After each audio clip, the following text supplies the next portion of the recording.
watching on live from Golonga to Matapu. Katinia, Ikamoana, and Lily, Lani, Koyomako in a semisi. Okagana Kenya, Montato. Koyamato, Ofana, Pito, Albito, Fofonga. Now already Mohegi. O seminari Motangina. La valere per fattoria che tantavamo. E time go dico fia che tao fa ferma la gitana Olivia. Peata hapai kata mole peata mo pas kador ko ini mutama fitawa Olivia ko Ada kejadian yang mana pas memenang Olivia.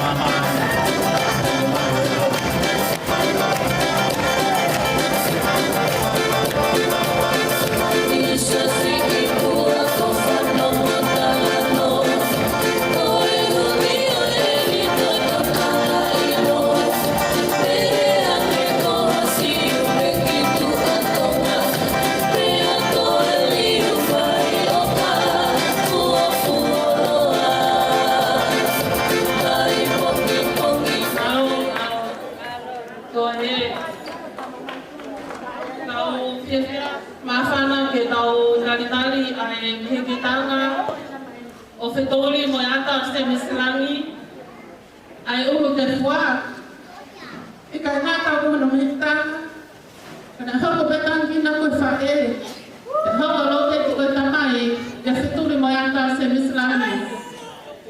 A big round of applause to Mrs. Tangina Lani Fifita and Loke Fifita.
Let's all welcome our beautiful flower girls.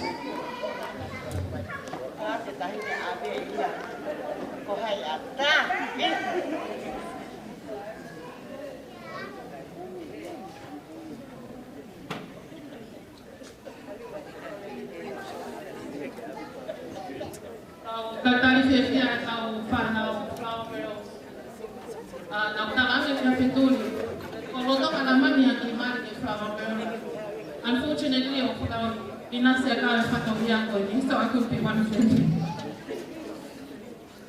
So, tari-tari, magutuy, Sani Pepa, Mano Talaka, Victoria Tuik, Mosama Halafuka. A big round of applause to our beautiful flower girls. You may all come in. Come on, girls.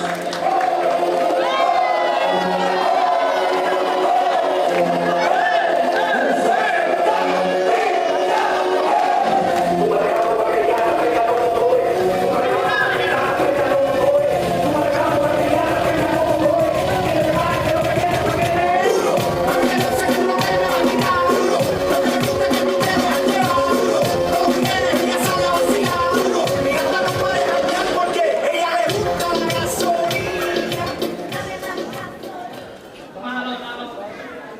continue with the page boys. Fetul's ring boy is Judah Fungale. Olivia's page boy is Joseph Bokale. Hoka Michael Gonoa Hanafuka. Elijah Takataka Williams. Sinipa Fungale Taiseni. Big round of applause to our group.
Let's move on with the bridal party here.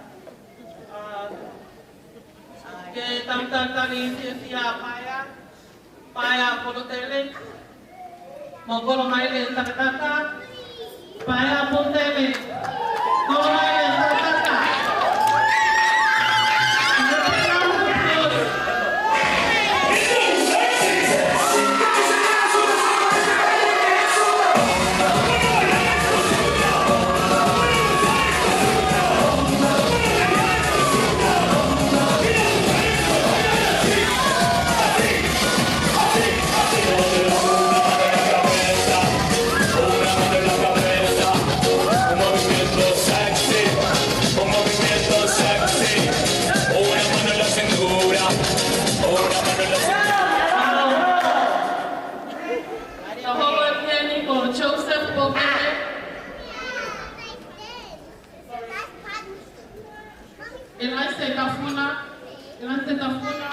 Moso Fede Langi Jr.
Koe o miniti aki, o tau taritari katoa ki ai.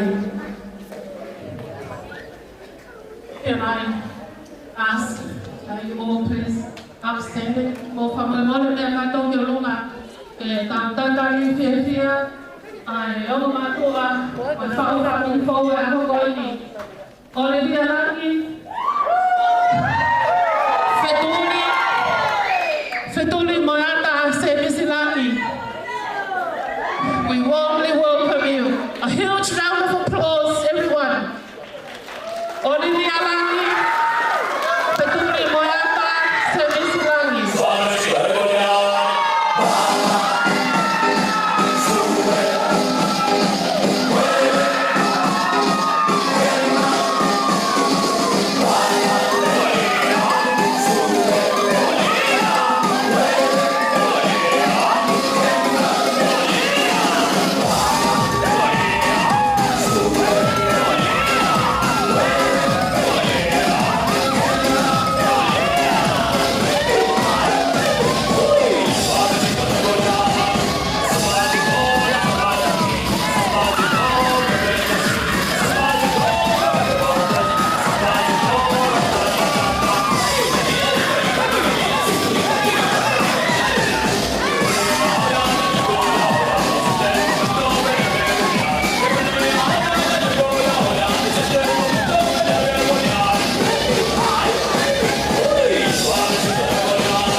Welcome. I don't know. Matua Monafa family for all we are going. But the couple here family bring me like you don't know. The one of them at my car. You know, moment see if you have going go 5,000 go send me see for a day. We are going to go to Bakoini. You move up there fire mo matukuan mo ni tete wegi fadomia hongo tu ka mari ko ni ai hagi potuan ki no apito ya te koi Olivia fetuli moyata sebisilani eni ko mango to ka mua tau do he no fo o fa ka fai mo fua ilonga ha masima ke fa ai langi ke ma'o ai fia ke wai te pe mai e ke ta pa ki ai o me ko ni o ha me ko mai ke na ka ri ke ha yo na api ai awe ai o tua ko ke no fo fa ni ai wai ne fisi mo a ke le ma na ka ta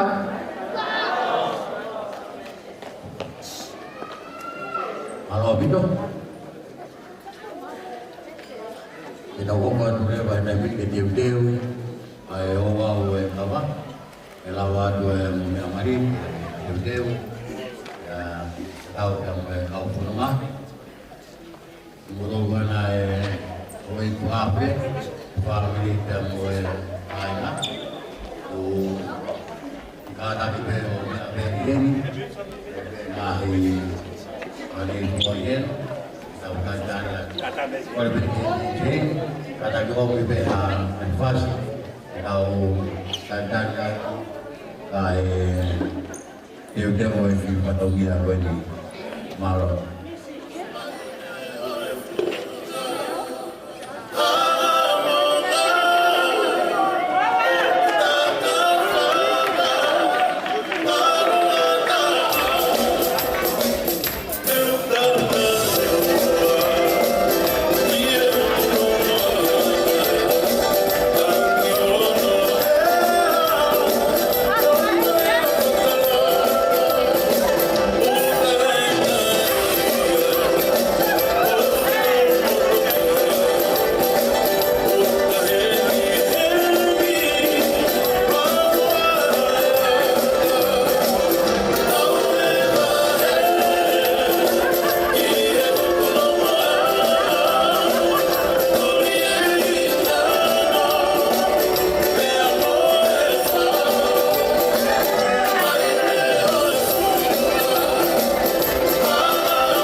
kuat pada ketemuan main.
Pugire, tua mama, o afiro, o tolotong.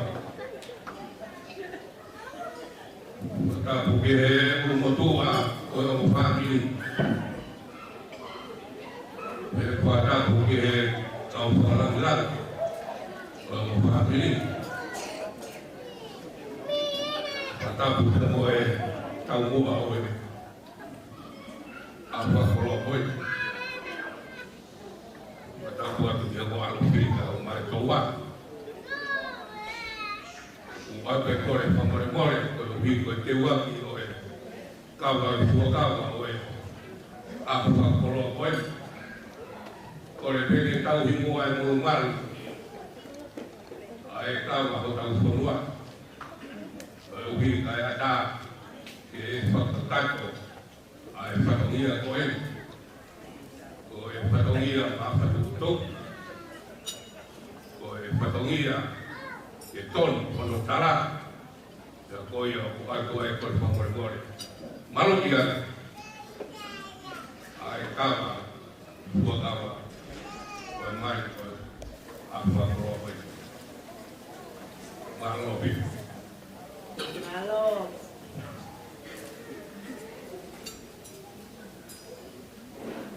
Pavitaye Tokakawa. Pavitaye Tokakawa. Mau apa ya? Repita ini ke kafir ya. Pavitaye Pangapuaka. Pavitaye Pangapuaka. Pavitaye Pangapuaka toho. Pavitaye Pangapuaka toho. Pavitaye ngau. Pavitaye ngawe. Ratu mai ngawe. Ngawe ni ratu.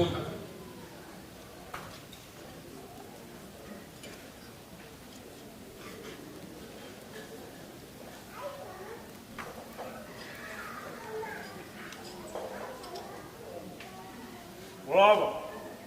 Ratu mai. Ngawe gerang. Tao. Pavitaye Pangapuaka toho. Pavitaye Pangapuaka toho.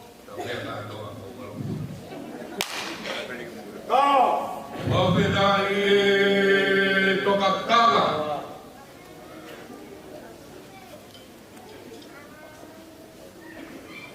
Wage ngawe.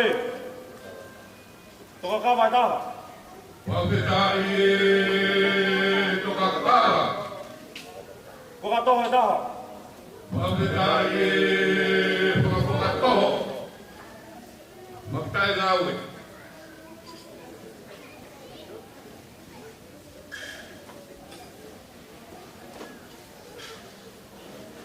Ito yung mamuto ka.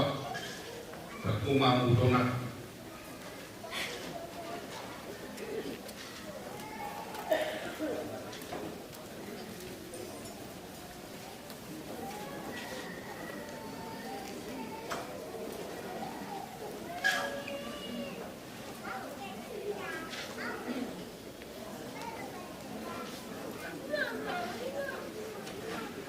Obiatawa.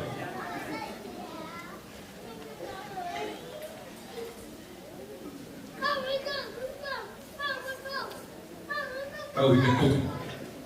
Banyak batangnya.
Pekava e nai tuki. Buat Umari dengan baru.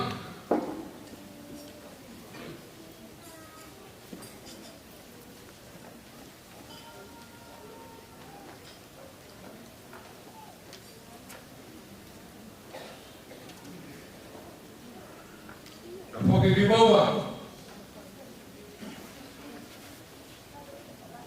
Kau tidak baik. Baik.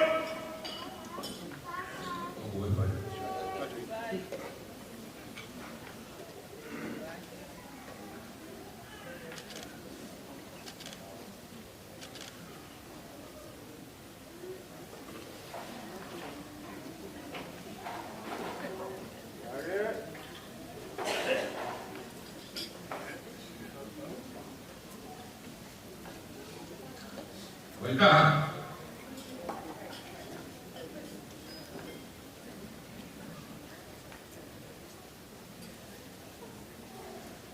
Kami baik.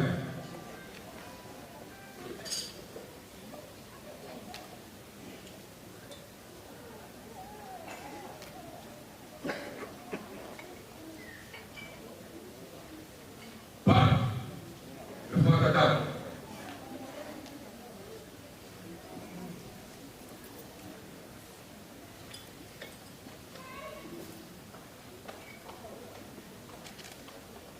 Saya ada Pak. Faue ko pulonga. Tapu mo e fieo. Ai tamai o tua i o taulo tonga. Tapu mo e alo vaha. Tapu mo pahulu Muhammad Abure. Whakatapu atu ke hongo whahu. Alofina. Kau mai alofini. Toa kau mai o family. Sola mo e bulangi. Tau whakataha. Ke whakahai e malai. Uhola e wa mo hogo pe o tae aoni. Whahuru. Kore atau whangamari e. Ke utama wikia. Ai ohi tama ko whai.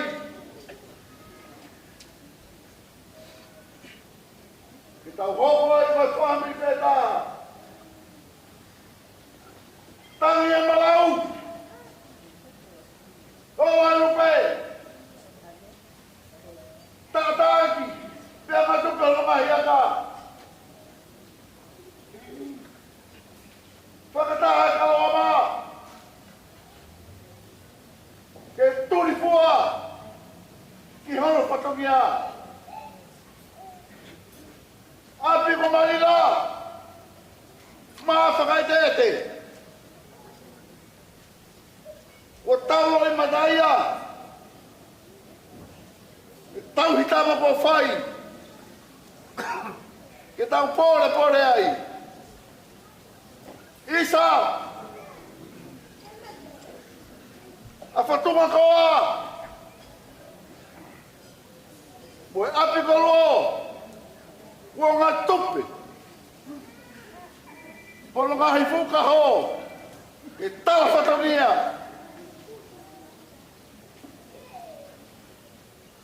Tala no peo tale. Ke turi fua. Ke muia ke kalama. Whai mai e muia ki. Lawai. Whau mai halaka kala. I kai hono tata aki. Pono eri taila lo. Ke lau kau e kaloka kala. Moi e nai tei tū. Isa. Te whaia mui aki. Pea toa ai e peo tāne. O whatunga koa. He longa ai utu. Whaia e whaui aki. Taka i e roto. Ahoni. Pahuru. Ko mautanga whare me api. O wako.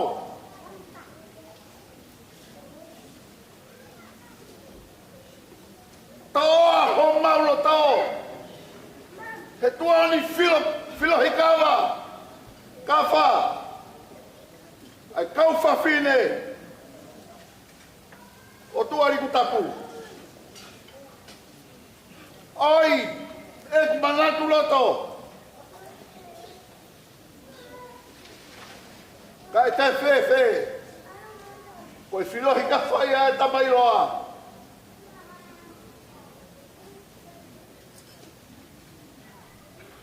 Aholi. O hopa e manako, koe kutoa. Alanga whare nei tāme ua lako. Te la lava ke matai la lava aki. E kauwha whine.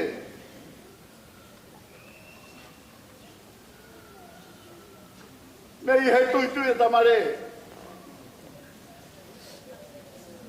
Whakatoka i hono kahi whata. Pea nuk whakaheka i hono kahi ākiha. Koe uhi koe loloto. Koe loloto ngā. Koe tala mahea ia. Koe nos talosia. Oe ane awhi. Pahulu. Koe magosi o singae. Ki tau wiki a maalari, pia kua pakola i hea ho. Kai tuku moe maulau taki, ke au fua atu. Teri ana tongia. He ngahi tupe. Ko toi kawa. Ahoni e monotawa. Whare ko taula lava. I omi hono whala. Na e whatu tuku e whare la mani. I ta uhota hai. Lewa malanga tau atu. Tapu ke utu maf. A whio daula tolo tonga. Tapu atu ki he tahine o tangu orowaha. Pangai koe. Kata buat ke yang mektanga. Ke family selsi. Kata buat 2 tahun. Alfina. Tawa. Umur kawa. Wiono. Nomor 2. Untuk lo late apa? Utulonga ai pa. Buat fita ke no ngak ta mo officio no nawa. Af. Ta wa fungi ai. Utulonga ai utu. Isa. Papo na ko he. Ikai. Lolo tau pe ko fifia. Ke lava mea ko hoko e akoi. Talu me e kamata o e tapeo i. Koe kuongo. Ai wha mo ke whai moa ke akoi. Koe ui. Koe tamana e whai hon whaolunga. Ke kariloa. Ke a taimi ke mawai. Taha ke ofai. Ke koe fia ia e akoi. Lawa ke a whea mo tui whare koe. Ko hui koe ta whanau ta ma.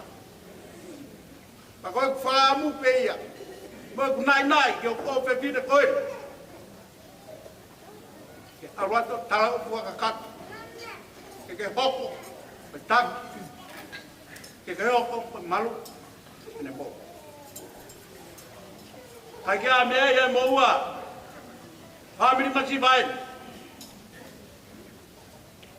ako mawongo e mawongo ngaia pa fea mau ki api nei kai te mo fo no ape hala te ta fetau la ki ape kuke ako fia anga e na ki alwangi ke hau pe toa firi I lost tu wa ke mo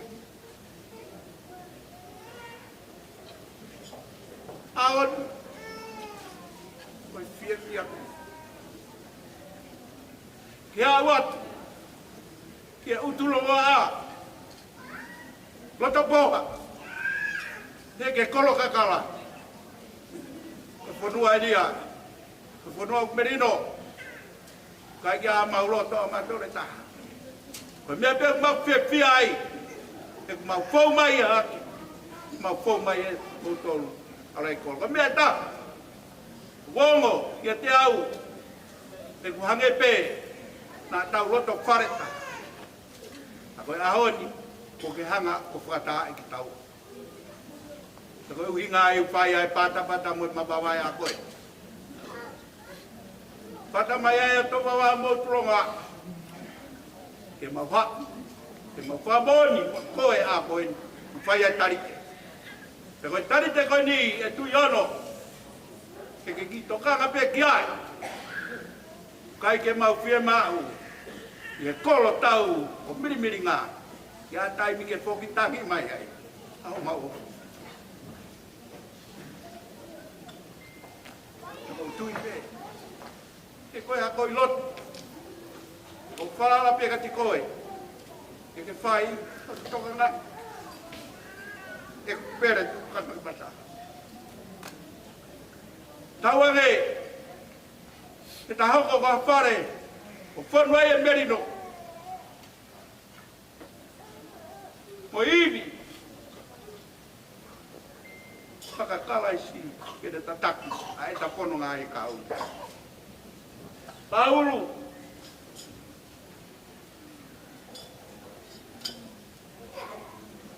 Ahon. Pepia. Wongo. Au lawe mai. Te patongi a koen. Ako ofa ata te motolu. Te ono mo mokai ngā. Te tau hok. Te kau. O family. Peo popadi. O fefia, te breva malanga kau tawa.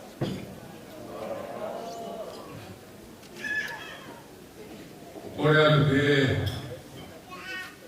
toka California, e tau bua oi. Ahora, ora ko tai ni, ko mai pe ha.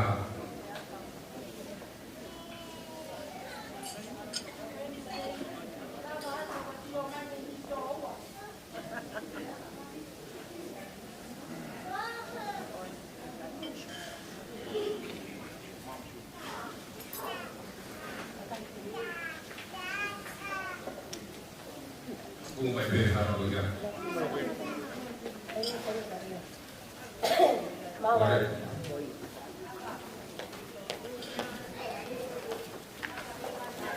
Folona Olivia Polutele Holingi.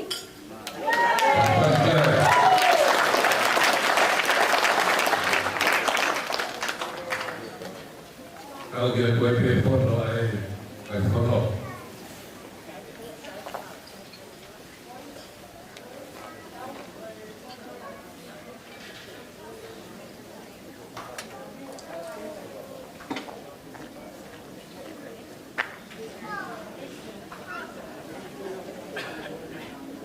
Mai Cavani. Monagio fatau.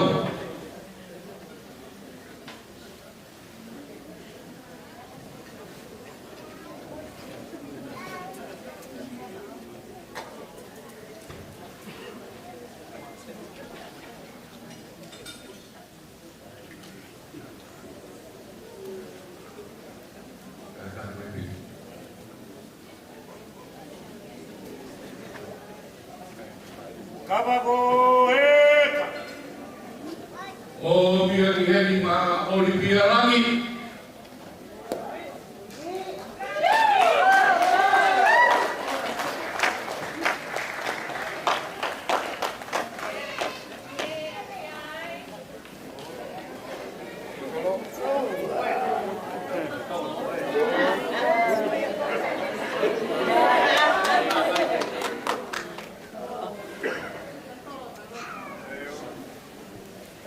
Olivia.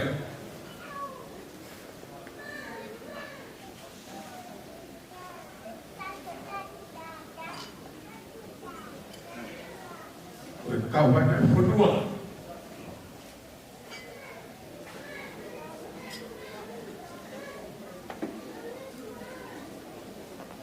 Kau buat kau. Oh, buat kau bagi dia berdua.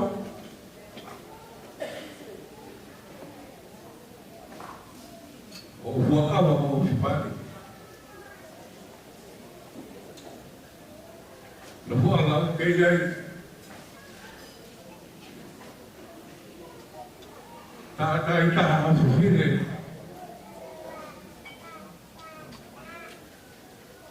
Dengan tahu buat. Tahu buat apa yang ada di kepala lupa. Ini pada bea, ini faed.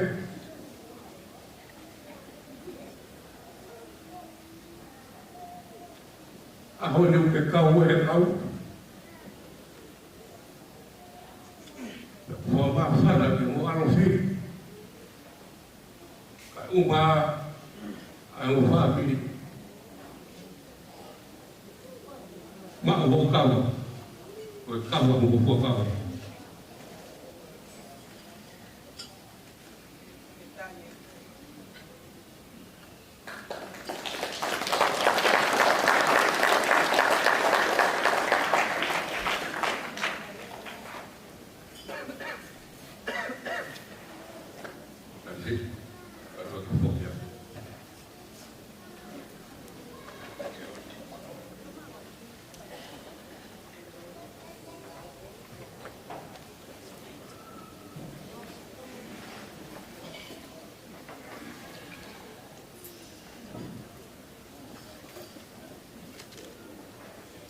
Kamako heka.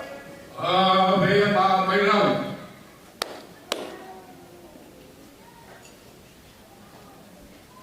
Bea dah hal tu tidak ada mai.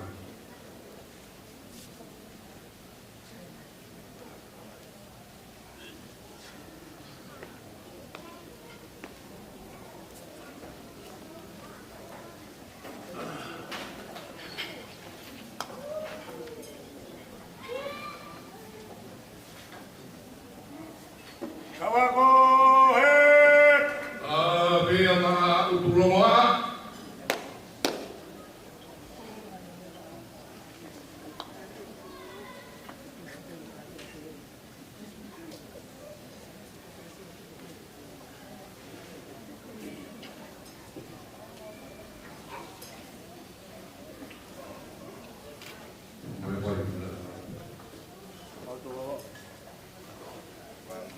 Kamako heka. Bea ma pa utuloa.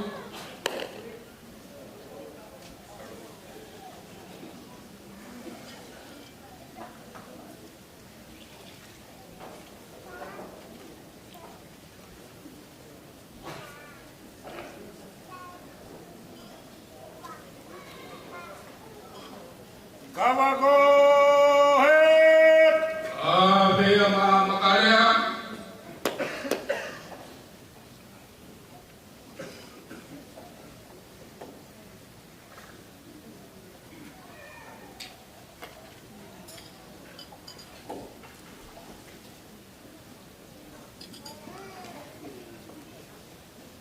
Kamako heka.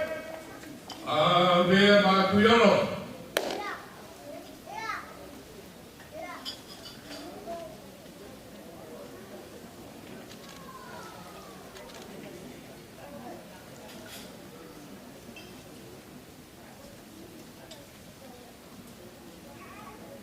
Kawagohet. Amin amin.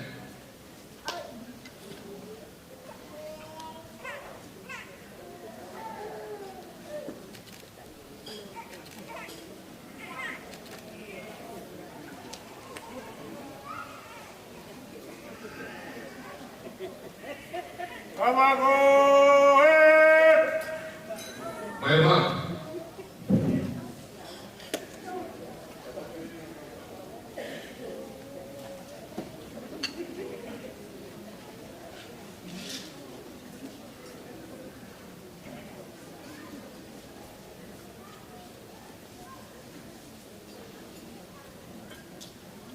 Kawagohet. Amin apa servis lagi.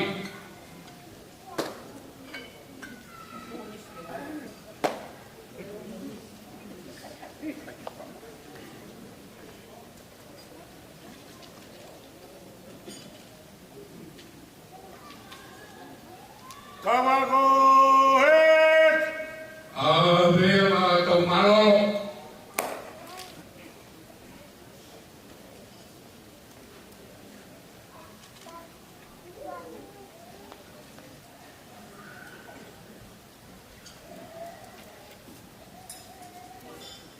Kawagohet. Amin apa Tofawaha.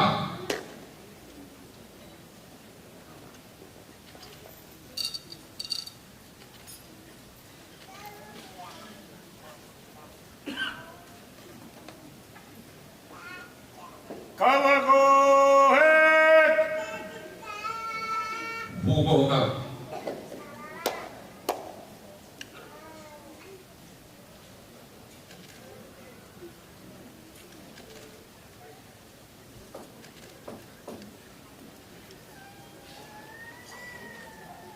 Kawagohet. Amin apa servis kau.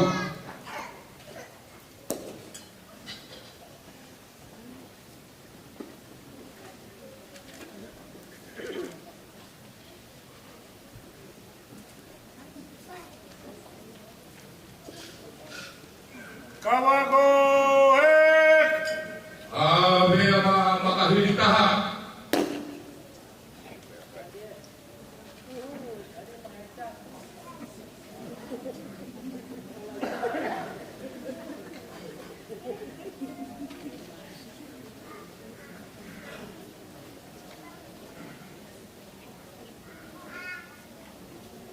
Kawagohet. Pulang kau bongkang.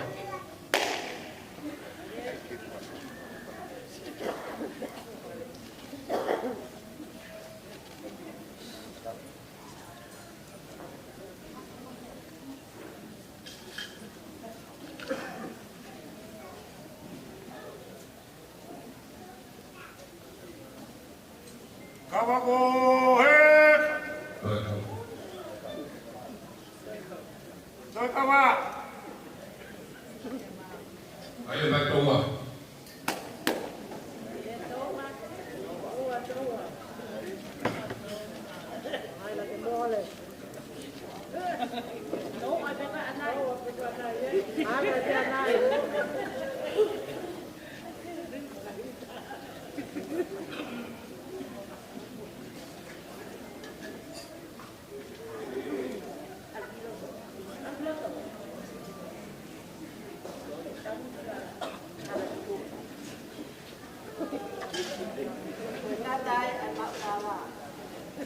Malo dulu ini.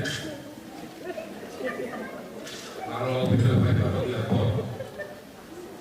Lari apa? Olivia apa? Kita baca lagi apa? Ini tahu apa? Ada kebel, malu kebel, malu ini, ada pakai merah, ini, bakal kau hitung.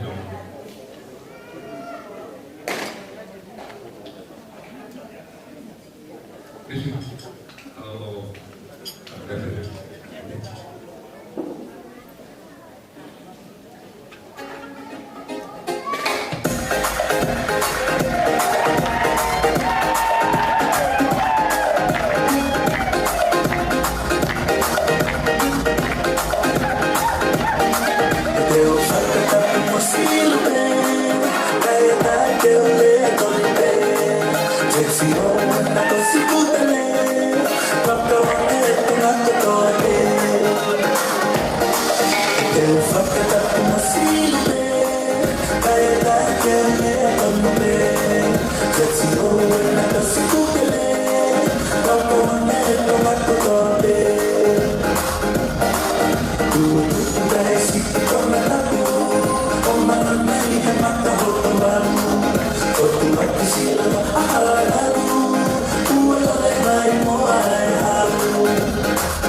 Heavenly Father, as we gather today to celebrate the holy matrimony of his wedding, we are so happy and elated that you have blessed both families today with your undying love and your grace that you have given and you have blessed each and every one of us.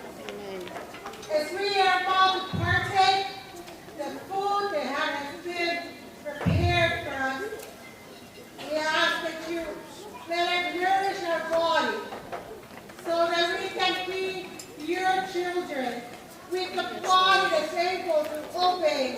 a body that's able to do your will as you see fit.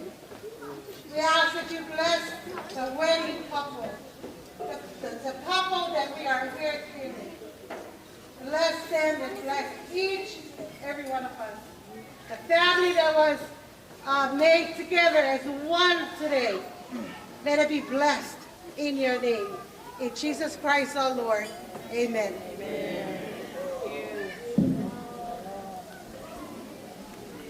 Malo pito ke hoa e whakau, e me Hawaii, e whakatoa e lotu, o e mea tukoni, o e whiawhini. Angi e pekoia ku ngō mea I, o e whotunga o e mau mea tukoni, o e whiawhini, o ku tau pāwhei pe.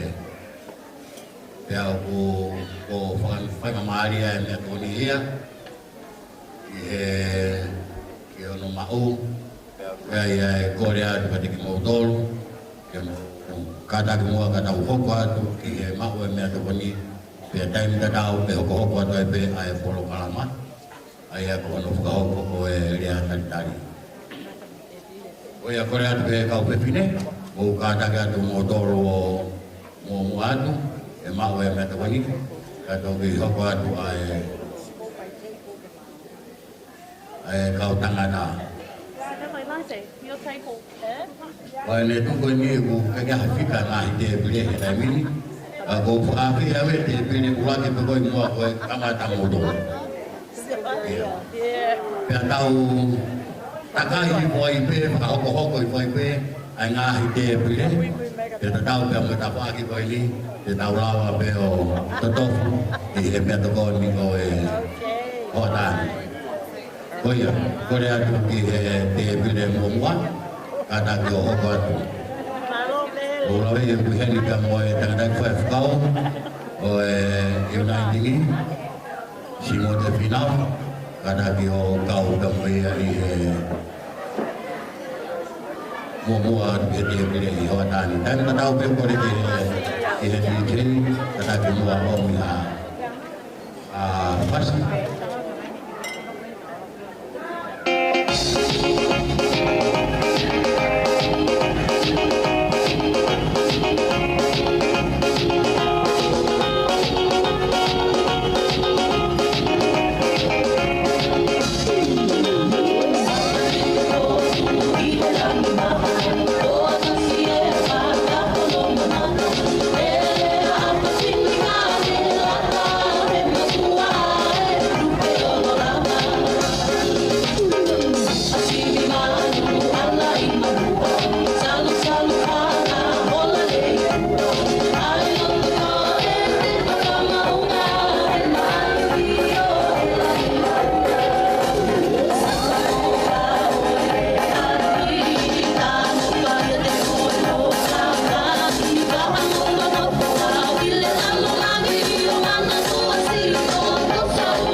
bebe au programa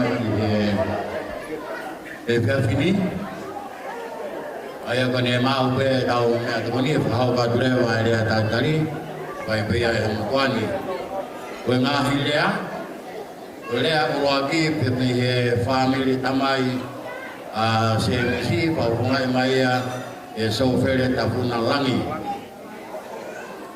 olea fibawa ni family fae a Olivia Langi o funga maia e fusi kori ta olea hono tolu me he family tamaya Olivia Langi e fahokoia e mau anai pe a hilbea e mahilia e fahokoia mai o wau o e keke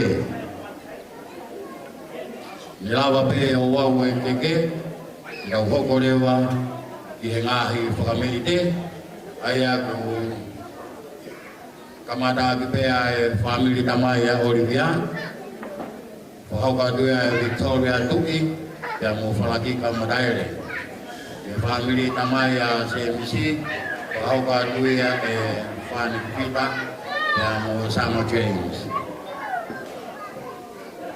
koe whakameite hono tolu e whai atua he ngahi toko ua Olivia pea hoko kiai pea moe taulunga me he family fae a CMC hoko atuia e baby ane Takataka Williams kamu baby Karen Kungarei taise pea moe family tahap me family fae a Olivia e hoko atuia San Pepa manu talaha ka mau mea lotoi ya watape ai ngahi whakameite ia kia kita utolo e pia na kaya nga pene fututu o e programa o koa tuki he e pia pini koia u biaya e korea katika mautolo o ku whaika maari pia e tau mea tukoni e mau mai e mea tukoni pia peke ngahi te bire o ku atape e mo mea mai kiai kata ki DJ e maha tau whasi e vai ko fatalona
family Tamai, mo family Fae a Olivia. Saya belia beia tol. Ukole atu. Kau dia beli ia software tapuna lagi. Kau ma fusikori. Ya pehe kia mawanai. Mo kata semua o teu mai. Hoko ai ngahia. Mengahi fia-fia. Ya di tahu tu hoko atu le vai ki he o wa o e keke. Betau pilih ko ai wa o e keke. Di tahu hoko le wa ki tahu funga fakame ide. Oh ya, betau programa yang ki he fia mo amana ke be lawa be o kakato ki he fia mo Korea tu pe kita au pesona tu ya ki pe ko wi ko tu go ma o ku ai ahon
Tabu mo tua ko bi ho da ro toma.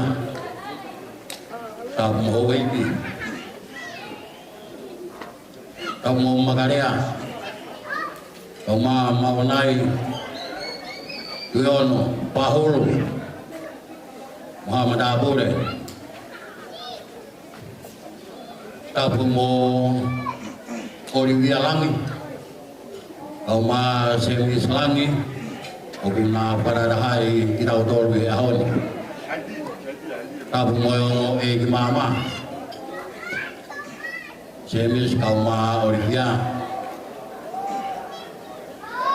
tabu moyo dekat 5 kau kauma halot ya wan moyo padapu dia tamai dia moyo fae Olivia family ta mo kai na ko be o daw he malu ko faleni Talangata ya teki tau fai ketua tu kaya dah mau kuai fai mari ko ni e fai pe ha whakauha. O alea koe taritari o ki mautoro ki he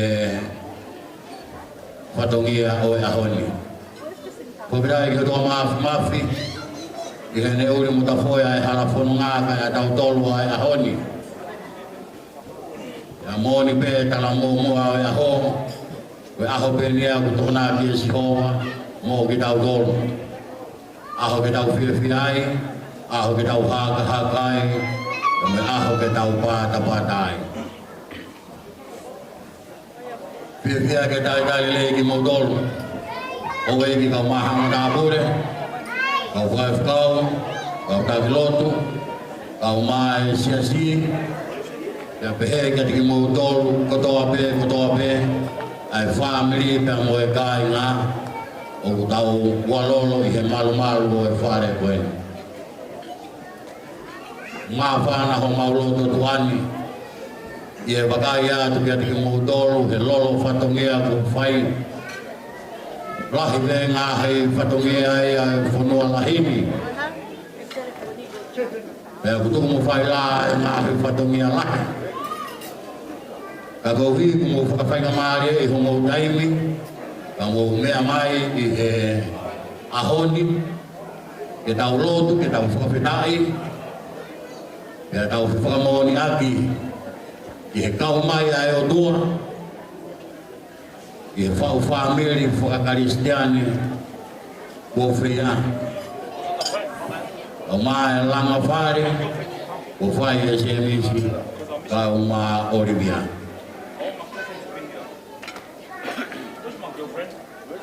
O tui pe e ka inga, ka e ngā hinga kehe, o tau kau mai ai i he peohianga koe ni. Te tau lawa pe ki ai, ko hui u tau whamiri, ko hui u tau ka inga, ko hui u tau whiau aki. Te tau lawa pe ki ai, ko hui ki tau kau i hono maalari o e kātoa ngā maari koe ni. Tau lawa pe ki ai, na wai haki mea toko ni lele iti ai. Ke tau lawa pe ki ai, ke tau wakai, ko hae koloa o huki ai. Ke tau lawa pe ki ai, ke tau whanongo, pe ke hae lahi o e paanga o huki ai. Ngā huinga kehe ia, o tau kau mai ai ki whakataanga o e whiawhini, ki whakaonga tu pe awia, o e ki kau maa ka inga, kau maa ngā mahini. Whainga maari e pe, o e whiawhini ia, o whakatatahai mai ai ki tau tolu pe se misi kau maa oribia, e tau mamata. Ki he whakamou ia e orua.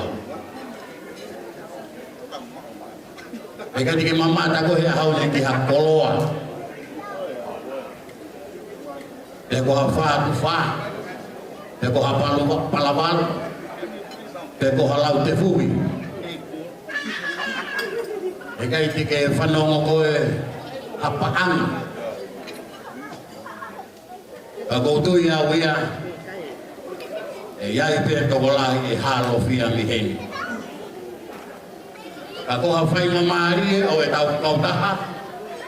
I he uki ko whai e se minsi ka uma orivia. Kia mo e teu. O e hoko tangata ai minsa ia. I he whai tau o e etuweni. Koha whainga maari eni mo ki tau tolu. Ke tau mamata. Ki he whakamou ia e orua. Koe pia ia utoka i ho mauloto mo maulau maari e. I he mau wakai atu. Mo maafana, mo whiawhia. E kau mai. Whakataha mo ki whamiri koe. Maafana lahi ko hui koe whamiri. Ko whai e se misi kau maa oribia. Pe alawe ni pe una fika wa pe kai. Motor fatonton wa motor. Ako fa wa fa kawaia. O sila ya ko binani de ya. Yang abeni o fia ai moani. Ko hui o hui ma o hingoa si misi ya mo hingoa Olivia. O kata kamu beya.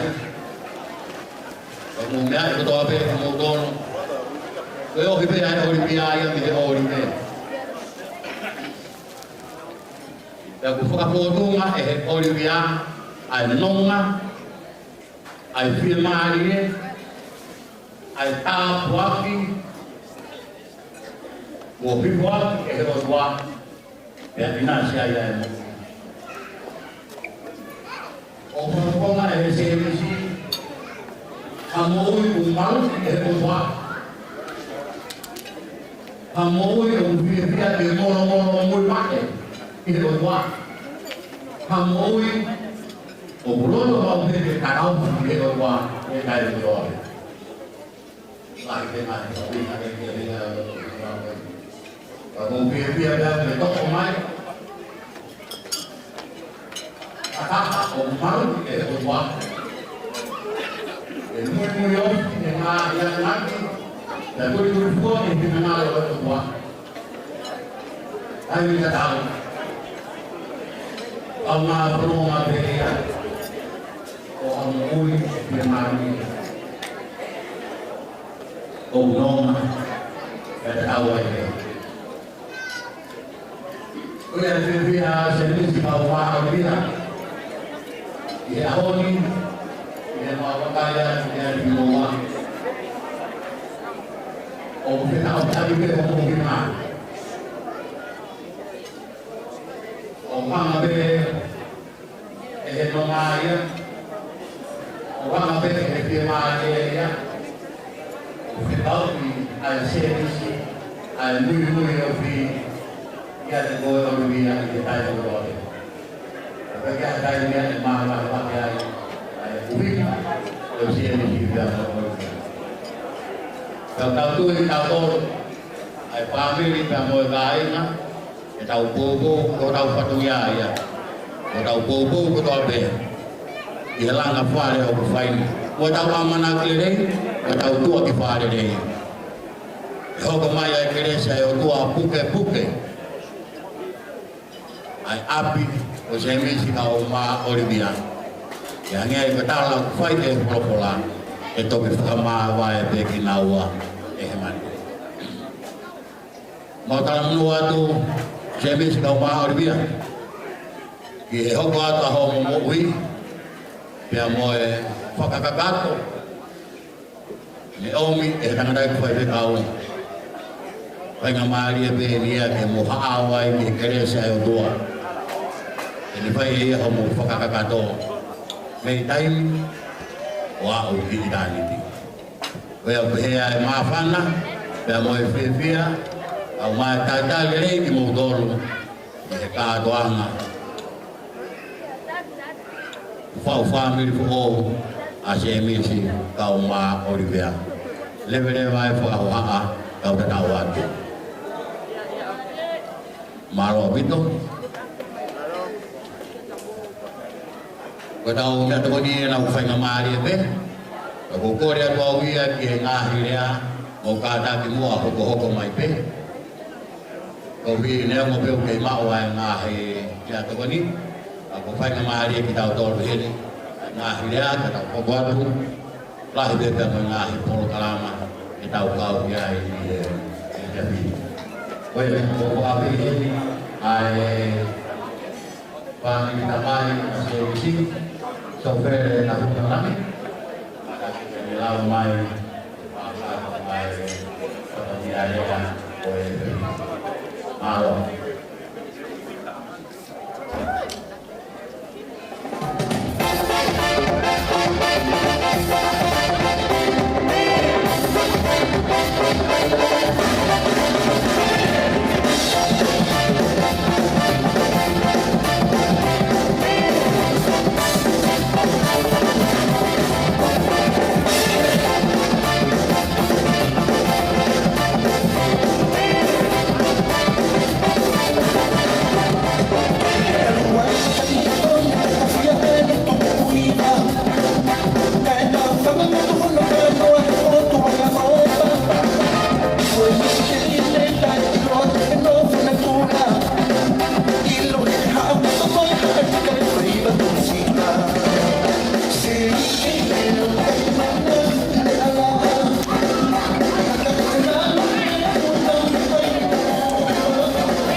Ada bogo ka mari goli ke fongat ay ngahi tamay SMC agi muya ko por morat kaya aku pagi halok dari binaw tolong total binaw fay panian itu pemo ke fukahan o buhinga matu mo SMC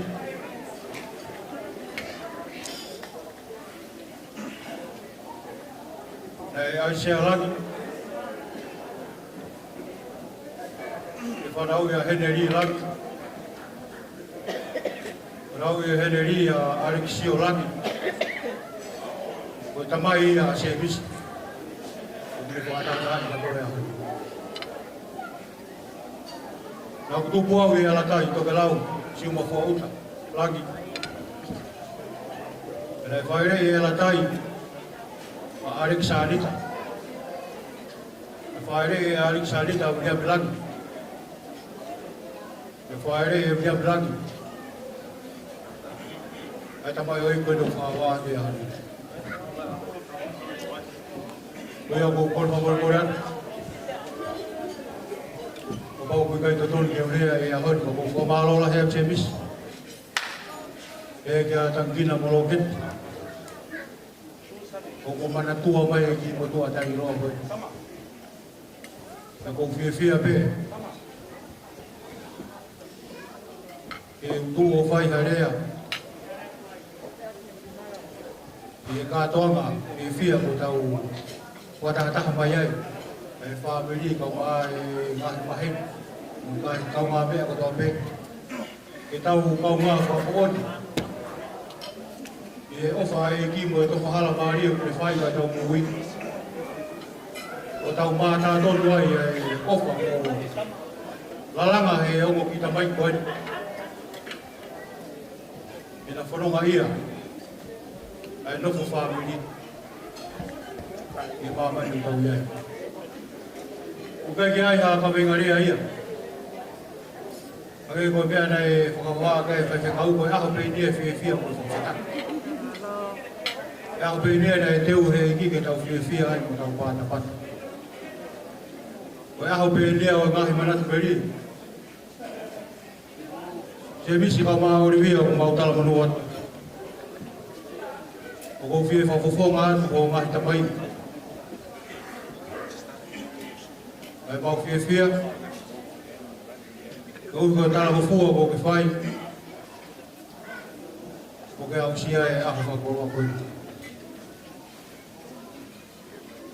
kau mau ilah aku ni kau sebis ke mana tu pergi kau mat kau kiap kalau kau ni kau mau fai kau mau nak lagi aku ni nak unamai berfatonga oh gue lama fare fo gue mau aku gue mau gue pe dia mau fare kan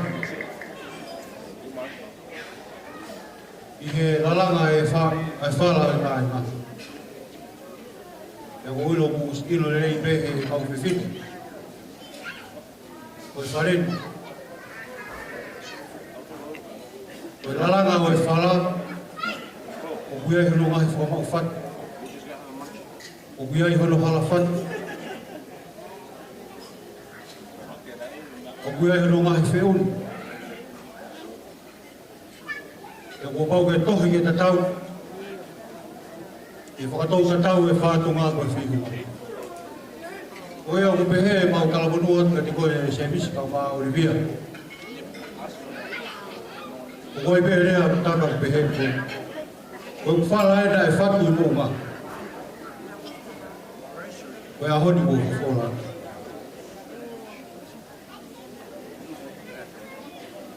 Kau ko iai hamea nai whatu I moonga. Kau tau rea whakataha mo tangata I tohu sāpe. Kau tanga ki hake hoku mata ki ngahi moonga. O hau me whee hoku tokoni. O mea sisu malaisa. O mea he pirinisi au e merino o menake tau kalendari. I whahai ka koni. Manatu ki ai se misi. Nai ame koe e au mātua.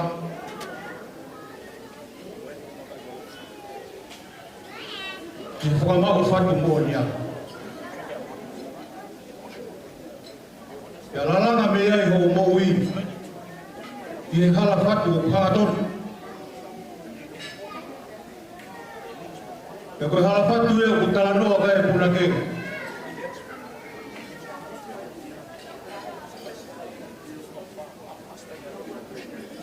Koe hala whatu e o kubobo.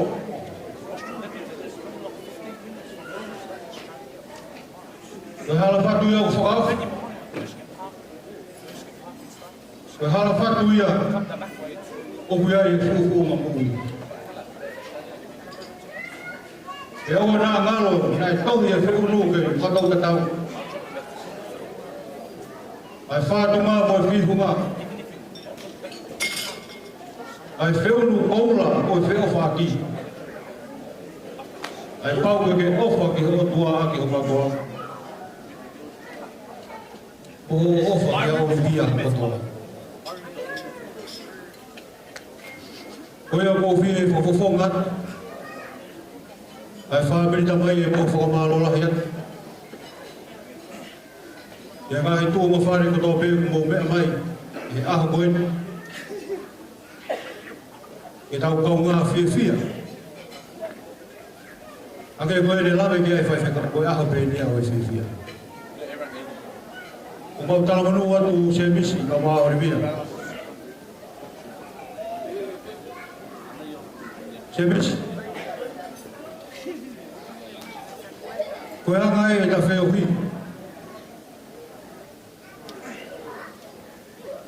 Koe tala mafua mo e wheo whaaki nā ta whai ki taimi koe.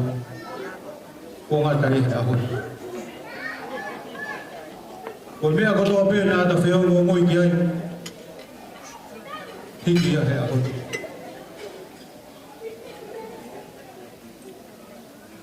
E hiki ho tala mafua. E hiki ho o wha. O whai katoa pēia ki au ria.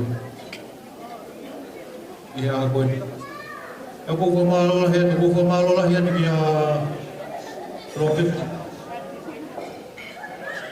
Roket i ko ki ko whamai te tamai a se misi. O ngoi lahe mau tō no. O ko whawhetai meki he e ki. Nā ke tū mai me whakakakato ko mau whanungi hana. I se o tau whoka koe.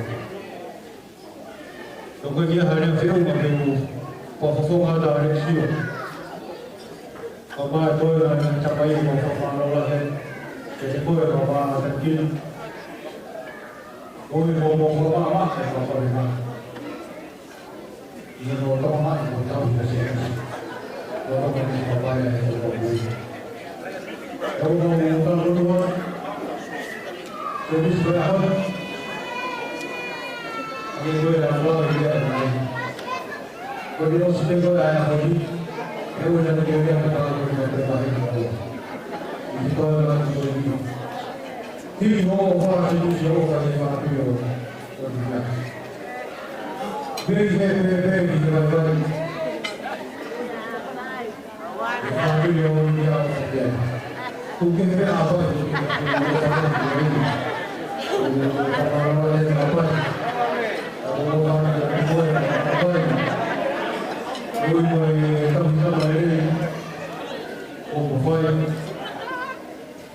Biar ulangi lagi ai lato fanya lagi ihe ah koe ke mau hari a feu ma ke formalot ya te koe ma fa vai ihe tokat tam ale Kumaulang ay kumunuwa ay akoy.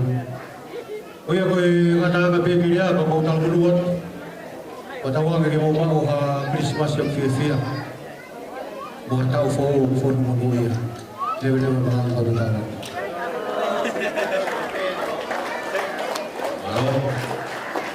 Malo dia sokere una langi wakatu alia kami ke family tamai ya semisi wa ini ya fisikori me he family fae ya dia langi kata kimua o fae ya me he family kone fae aku dia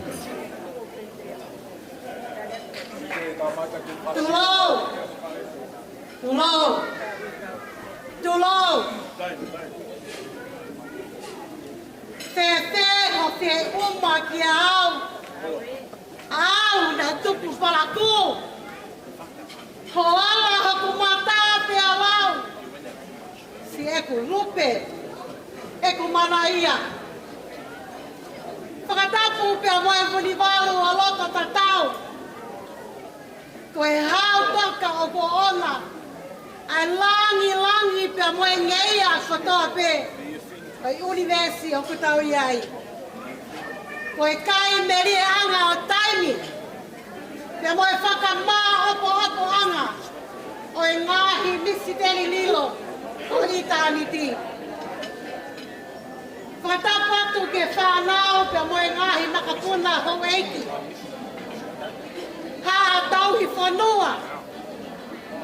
Whakatapatu ki e pātele na e ana e whatongia e ahoni. Whaiwhekau si mote whinau. Ka moe whaiwhekau na si whalau mai mei tonga. Se misi whungalei. Whakatapatu ki he ngahi taua eiki hono kotoa pe. Me he whungawaka ke he o lotu. O kutau whakataha. E malu ai whare koe ni. Whakatapa whaki ki he onga whamiri. Na e ua le a whi. O taha ia he ahoni. Whakatapa waki ki he onga whahu. Ka anaua. Ai taua e aho koe ni. Atu heli ai whakatapu mawahe. Kia semisi na umara o ni via rātu. Ia tu makatunga ia te kwe o ni via rāni sorry. He makatunga ia te ki naua. Ai tau whakataha mai. Ke whakailonga ai tumu aki a wheo whaki. Ai hoko ai wā. Koe tahape. Whatapatu ke rotaha kotoa pe I heni. Nei he vāsi ko ura ki a sisi taha. Sola moha mulangi. Kua maua whea mai e kātuanga masiwani. Whatapatu ki a taha. Whakatapua. Kore ke upuke e whainga maari e. Ke whai ai lea, ai whae a Olivia Langi. I got it right this time. Tau pia mua ke whakahaku atu au. Mohaku whaunga. Pia moe uhinga. O ko tu atu ai me muani. Ko haku hingua ko Fuskiristina vai vao loto mua kawa tele koli. Ko au takai whara ke oki he. Lawa harai walu, ke otu motu lalo, moi wini oi mo ui. O kuma, na watonga ngā aue, I he whungamaka oi metotisi, I Hawaii. Koe kakao mai, koe whia tokoni, ke whae. Koe taha pe au e whawhae a Olivia. O ku maui heni ke piki nima, piki hama, kai vai manawa, mo whakaongongo ki a vai, ke lava lelei hono whatongia, Leo mo e mau masiva. Koe mau lea mai pia me kola kakala seute. Tari, paki pia mo toi. Me he mai kwa sila pia mo loto kai ano. He ka waka me e taaki mo e aka pia mo e kaho mo e malau o mai lahi. No fo ova e funga whanua a e o kui ko Eua Zealand. Peke New Zealand o tonga. Tomua kore whamole mole ka iai. Ka whaka whotunga pe ko halea e tae whiunga. Tuku pe mua ke hufanga atu. I he ofa toa e ki. O ku tau i nasi ko toa ai i he ahoni. Ka taki nā tā, ka taki. Nā te malaki halau te lie. Pea ta mala ai. Ka whakatua me rie. This is the day that the Lord has made.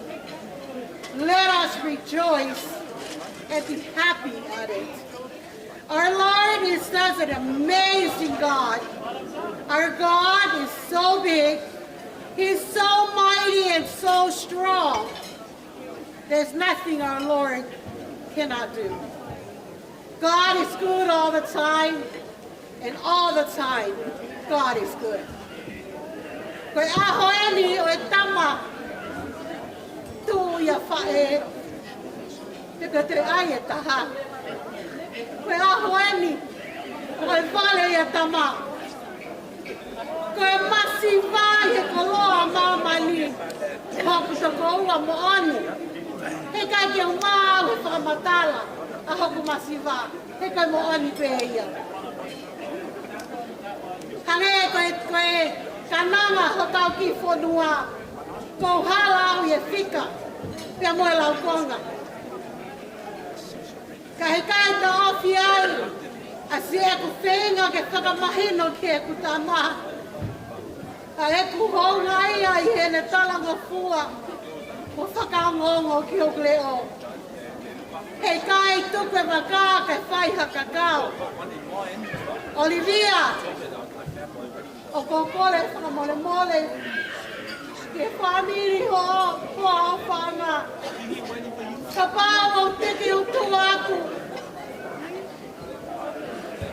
Ai whehia anga, se buha atu mohoku masiwa. Kai kai tupu ai e whia. Koe whenga haklelei taha. Ko e ta kolo auri via o taha pē. Koe kolo si. Koe pole anga ia. Oe mo ui. Talu me manawa e ku whana ki o te ringa. Ai ngai kolo a fungani. Pea mo e ka pasa oe mo ui. O ku haia i he tohi a sene si. I he tohi a whakaha. E osi e mamani koe ni pa mohono koloa. I kai uhinga ia ke osi ai ofa se misi a te koe. I ke mau ia ki holoto moho whakakaukau. Pe ai ia koe foundation pe moe makaturiki ai whare koe manaki ke langa. Olivia, may God be above you to bless you. May God be below you to support you. May He be in front of you to guide you. May He be behind you to protect you. May He be alongside you to comfort you. And may God be inside you to give you strength as you start your new journey, a new chapter in your life as a married woman. Semisi. O hoale age pē. Ko iai ha taimi. Ko ake o ngoi ko hiki ko o wha. Yes, sama. Which I really pray that won't happen.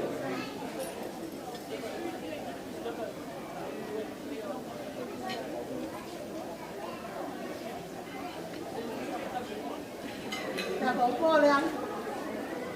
Tane pe koe semisi. Te ke ti e maane. Pero tendrás algo que te explica a mí. Kau mulai mai di sebab bertahan. Sebab dia pertama. Senang lo boleh pilih kau kono faham. Karena pilih kau yang mui ya te kau. Kalau itu apa? Yang mui payah itu orang dia. Wow, mat. Ada apa? Da capaz que te fosse ganhar serviço. O core ma Olivia. Que fare vai a coisa 18. What you talking about, fool? Oh, and I can take o que fiz serviço. Que cai de lava que tá fuco é a coisa. A falar já tu que faz você me cima, família no cotoa. Katangia que mua e com ngahi to no. Whakafae o fatu. Kai tuku halelei ka fai hakot. Kai osio singa mari e pe enu. Tuku pe ki a sātai. Ke ne whakahoku atu huku masiwa. O whape ke kau mai a e ki halanga o e abi whao. Ko e ni pia ke toka lingo e melino e ki. I he ongo whamiri ko whakahoku. Pe taha pe. O whalahi atu ke ki motolu hano kotoa. Mwe whakamalo, he tuku hopo taimi, ka mo ngā we, ka mo mea mai ke tau kau ngā kau, i a celebration of this important day. Atu kua heni pia mo e, whakamalo maalunga, i he beautiful choir, ai sasta koripa. Kua au pa tu pui we siriana, ka nau tala tuku hake mo pole, ka we sire ana pe koto hiva tunga fasi. Oh my Lord. Today I thought I was in heaven because I could turn around and pinch myself. Your music was beyond beautiful. The melody is unforgettable. You were the bomb.com today.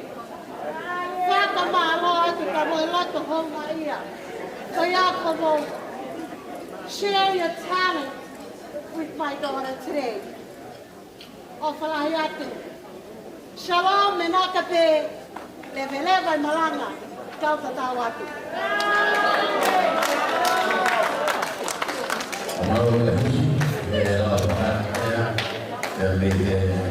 Family fire Olivia Langi. Whakamari koni, whape tuiono, ene kata kio whafonga tuarea pia me family, whae se misi. Kau pada aku tope kore angi kia tuiono ilea no be, kau lahepe programa oe ang.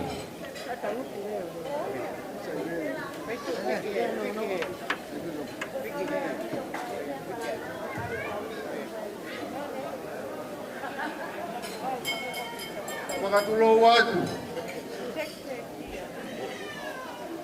talamang loe fonwa kau uma anai katabu ko tope ko afaki he mangari he aho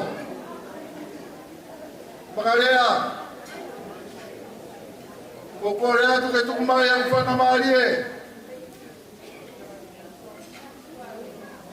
Kame ngarea, te ufoki ki api. O kuhisi tauria, o kuikai toe ke ia. Kaya iha whakamatala makarea. Aro tu he taunua. O matatahi. Tui atamare. O koutou me ai o foi e tele fetau. O kore vai ke tau higuaya o tamangai vai a Olivia. Tau tangata e tau me se misi. O kutan moa. O hoko ko e efu aki. o tutu e tamare. Koe makui, na e whaiwhetau I kolong, pia āwea I hono loto.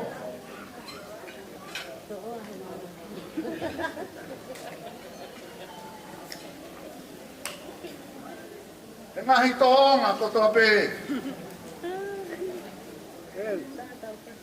Ei he vai a tamare. E hoko, o Maria I e Sincha. Me musami wela vai waka, tuiono. Me he loto whare o tamare. O tau mai na e whaiwhikaua e tangata I ki kolonga. Na koe ne kore ka Sincha. Ka hoko hakuahu. Pe tuku ke efu aki au. Ani toua. Oh, wana koe ni toua. Pea koe ai makarea. Winga I e totolo a se misi. O hapai e kawa fuakawa. E kuosi pore bene mo ui. E toi whoke atu ke ene kui. Ke na efu aki. Ai hamo ngamba ui. Koe anga I e whio fofani. Pene omo, ke mana tuloto pe. O marotoki e Sincha. Hoka, Samuela vai waka tuki ono. Koe efu aki a. Ai tutu e tamare. O whaatu ke whaamiri ko tō pē. Solo mui pulangi te rewa mga mga watu.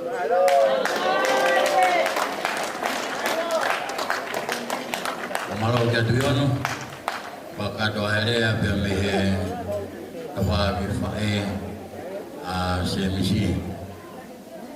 E tau hoka tuen ki he rea whao si. Wawe e ne takatak whaiwhakau si mo te whinau. Kene katak mai o whai aerea. O honga mai ai family tamai a Olivia.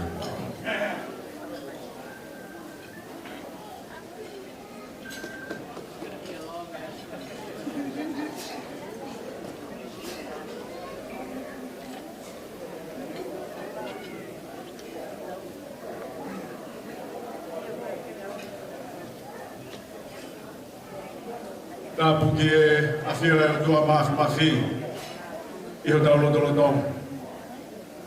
Ai o tua koe ta mai, o e alo, o e lau maari mao nion. Kore ke uhu whanga atu he tala whakatapu ko au whaki, I he kamataanga o e kātoanga whakawheta, o e whiewhia o e whiawhkoe. Kaya tā mua ke whakamonu e koloa, ko omi mo oku, I he kātoanga. Ki mua ke whaiha ki rea, ka mua whakahātu hoku whaunga. Ai whawhawhaunga ku whai he whiawhkoe. Ange koea ko mea ki he tānai whaiwhikau. O ku hikoa whaiwhikau si mo te whinau. O ngere mai pe me he makahiri taha. Kolonga tata pe me maka ko whereunga. Uhinga e kuto'u. E whaiwhikau I he sias whakataha o Australia ni. Pea koe whaiwhikau I he tautahi tau malui whanua a Australia ni. Uhinga e ku whawhawhunga. Takai whala I he tuitui a tamare pe koe hamonga. Koe tōwhiwhine whikatolu ia o e tamai a Olivia, ko bere ua portere whinau. Uhinga ia a huku whaunga. E o kore whamare more hen. Ki heo mo mehikitanga o āpai portere. Maria Lakalak, ama loti Lakalaka Porivati. Pea moe kāinga he tuitui a tamare ai ku motu tamurea I he kātoanga a hokoe. Ka tu pe mua ke ufuwhanga atu he kafa. Ne tō mai mea tamare ko kātoa ki he keta. E ngāwe atua kia o whakafofonga. A kāinga pa mei he tuitoi a tamare. Tōku mai whaiwhikau. Kau ngāwe atua ki a kātoa ki he keta. Mālo. Ko whawhetai ki he tua mafi. Tau la mahau e neo whaka a tau tolu. Ai haua whakakoloa koe tau inasi he manawa moui. Whakamohoni e apostolo. Tau moui me he ofa e keresi a tātā pe ai o tua. Tō ngai ai whakawhiawhia o whakawhetai o aho koe.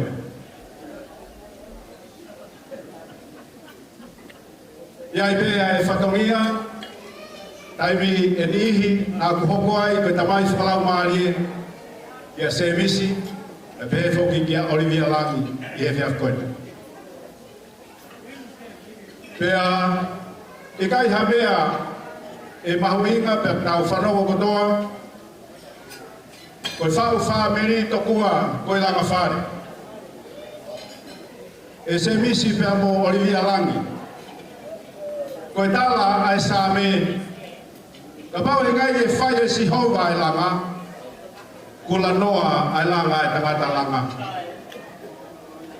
Koe whare whou o kua molanga he ahoni, e whai e si hova ai mea kotoa pe. Ai tala noa, ai ngāue, o hopo whetau hiaki, koe waifi pe moe huse pāniki i he eiki. Iai ha ki tau mua e whakakaweinga kia e rea o e whiaf koeni. Se misi kau maa Olivia. Kau whakatahatu pa mo e pātere i he akonaki ai apostolo. Ko ofa o kui kai kaanga ia hataini. Ko ofa o kui kai kaanga ia hataini. Pe mahino ai se misi mo Olivia, o kui kai hato e uhinga whakai tangata, e whakamawai ai e whetau hiaki ko mo whai. Heu kai talamai au whakatangata e o wha. O talamai koe o whaia koe ni te mo mate ki mo waia, o te ki ai peke o se o whaia koe ia. Petane nei ke toi whakalahi mai pe, koia ko whakatahai e he o tua ke oua na whakamawai e hata. Aho koe ni koe aho e whiawhia. Koe aho e whakawhetai ki he o tua. E ko kau whakataha, koe ngahi whamiri ko toa pe he whiaf koe. I he whakawhetai ki he o tua. Ai whakakoroa ko tau kātonga i he whiaf koe. Ki he whakao sepe rea se misi ka maa Olivia. Kai tau te whito pe kia te koe se misi. Koe ngahi rea e whikawaki pe mohoku o whewhite. Koe kukore whao sipe ni kia te koe. Ka whaiwhai ame pe koe aha taimi. Ko ke pahi pe ke whiu hono tauhi a Olivia. Pe ke kātaki o whakawhoki ame pe. Teu kei tauhi pe he. Ai ku mea o whamepe he o tua. O tawa me ke o tua maa whawhi. Kei tamari i mani ne kere si me whakapulupulu atu maua ne kai tāpua ki. Me he ko eni. Ke he katahanga me po ui. Pe he anga ea. O whalahi atu. E vere wakalanga kau te tau atu.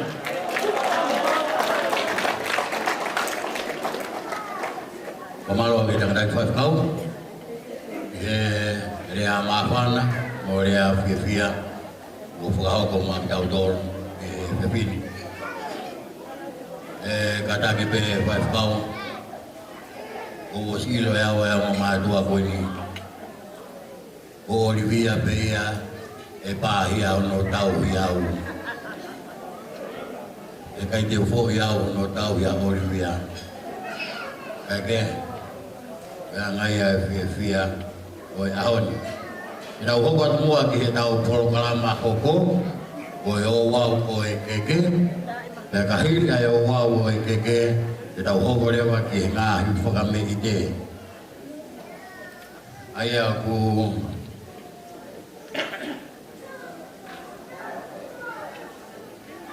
ia e family Tamaya Olivia, family Tamaya CMC, ngahi tokoa Olivia, family Fae a CMC, o family Fae a Olivia. Hoko ia o e ngahi family te, pada tau ki he proklama, e a kukore atu ki he owa o e keke whainga maari e pe pia whakahau kore ma. Malo kata ki DJ, mai ha tau ki whasi, e tau ki kaolunga. Malo.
No, that's okay. We adults.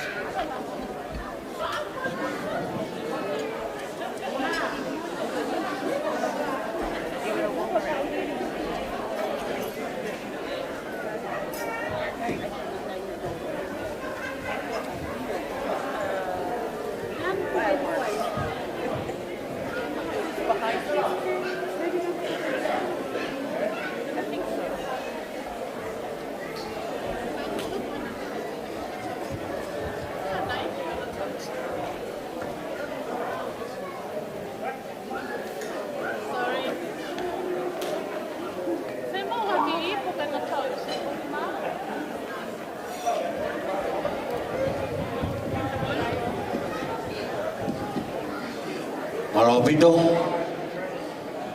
Koe whainga maari e koe ni.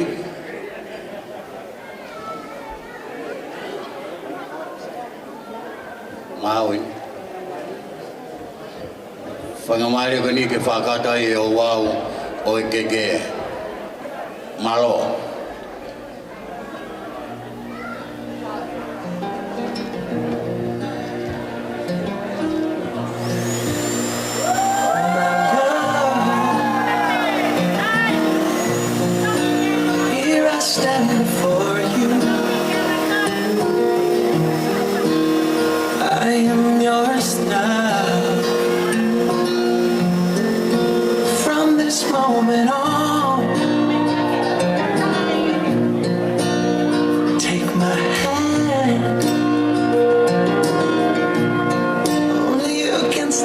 Shaking, we'll share forever. This I promise you. And when I look in your eyes, all of my life is before me. And I'm not running anymore, 'cause I already know I'm home. With every beat of my heart, I'll give you my love completely. My darling, this I promise you.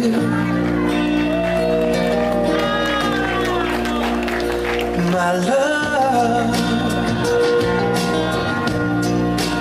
I can feel your heartbeat as we dance now, closer than before. Don't let go, don't let go, 'cause I could almost cry now.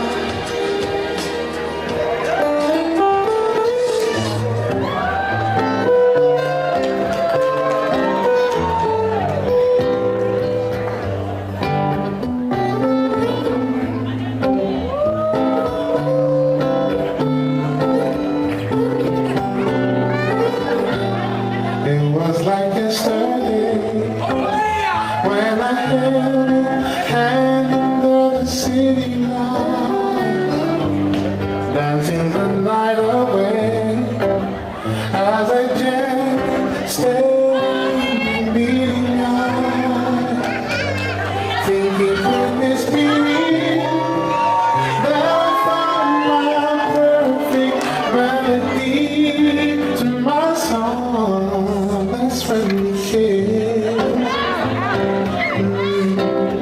And then I asked you,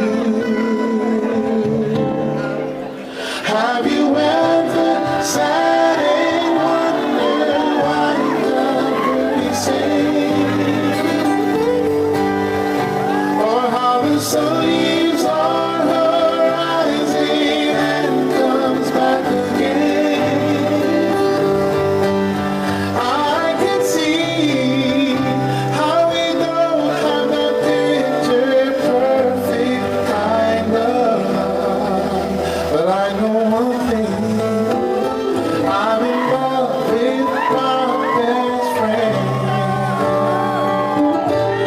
That's perfect to me.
your life remove all the innocence. My Father would lift me high and dance with my mother and me, and then spin me around till I fell asleep. Then up the stairs he would carry me, and I knew for sure I was loved. If I could get another chance, another walk, another dance with him, I'd play a song that would never, ever end. How I love to dance with my Father again.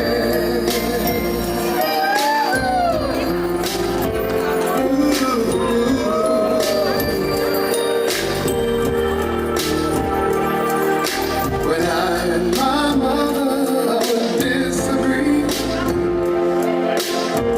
to get my way I would run from her to him.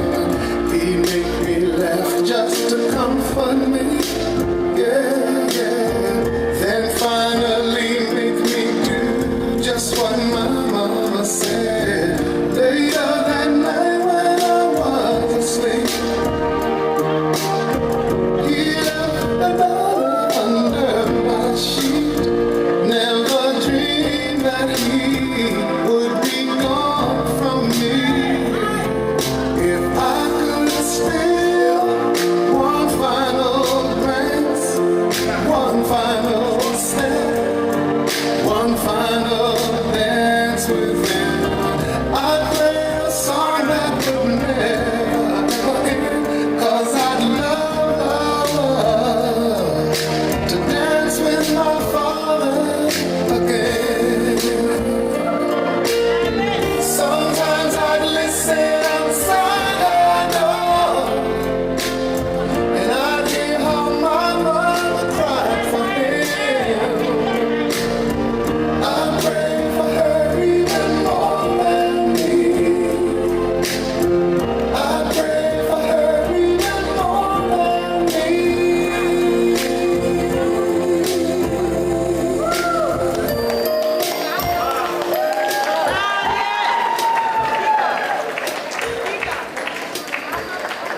Pamalo atu kia semisi kama Olivia e whakato ai wawao e keke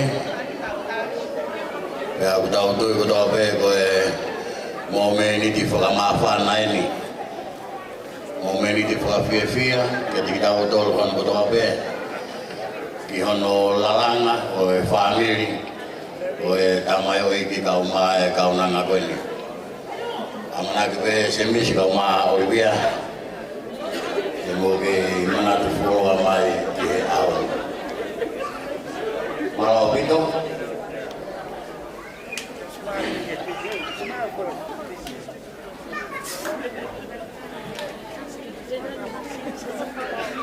kore atu ki tau ngahi whakame ite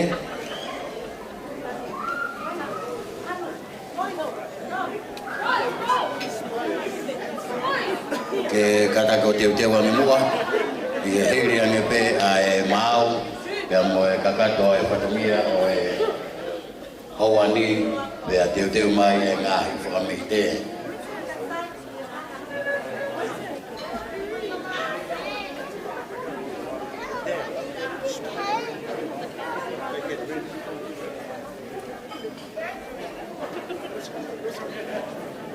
Ayo ke hoko tama ngahi whakamite ko e family tamai ko e Olivia, Victoria Tuki, pia mo whalaki ka mataere. E hoko mai rewa ki ai e family tamai a CMC, o hoko e e whane pipita pia mo Sama James. Hoko mai e whikatolu ka ngahi toko wai o Olivia, ka koe whikawha o e family whae a CMC. E koe whikanima, hoko mai e family whae a Olivia. Kaya hoko hoko ano e ke, o kaya kano e kaui tuku a ane, ko i ko ke ya sini ya era na o mapan o na o dia agi na to Gavi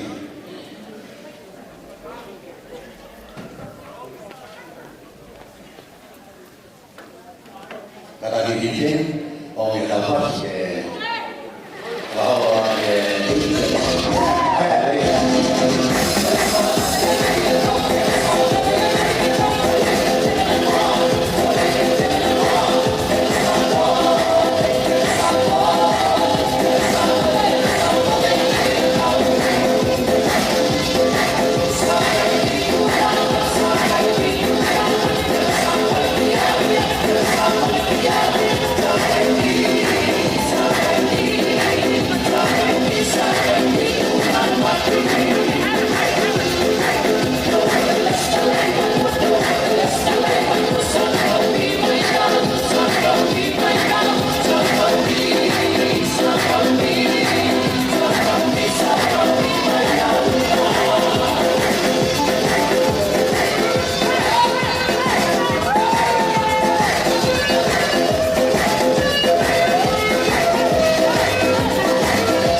Golfa mole mole beke umufanga e fata puko oso no afak me muami kae ata mu ama aku ke fakakakato ate fatongia ai fanga fa e he fiaf koni wajane ai kole fa mole mole koe atunga be ai moto wo mai me fetu mama koe ko fo owe me akotoa kamantol ko ulo masi suhila pia ko humai ngai fu ko ko iloto pia ko ke mau ilo e matol po ha to me eto fai kamo por famole mora kamo tol ko mau fitangu to ko ni ko poto pe ani mui ko fa na pe ki matol fiema ope ta feto koni aki na ha pe me fa yelele ko ya pe te mau mui aki ai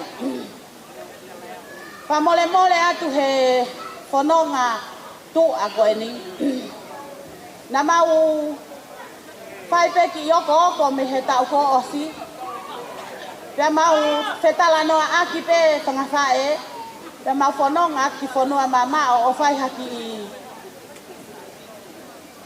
tufi ha fo iniu ke fai ha fe nga ko ina ko aha ko ni fai pe hono tawa ki eniu mono hihi eniu ke ma me ai haki koini ko ia ko aha ko ni mo fa sio ke to ke lau pe mo ha ke pe mo hihi fo pe ai ha baka ke asianga ke fai mai ha fo ki mai na fai pe te a wan haki baka amei o mau fononga mai ai anea na mau fononga mai ko ia pe to ha matani to mo uha mau whakaua o mai ke whonuani ko e vela. Whaka mau tala noa whakatu ape na mau whakahoko. Whewhe ke mau whakahoko aho mau whatongia anea. Kai ata o e aho ko e ni. Ko e aho pe o e fia. Ka mo e aho pe o e tau o lunga.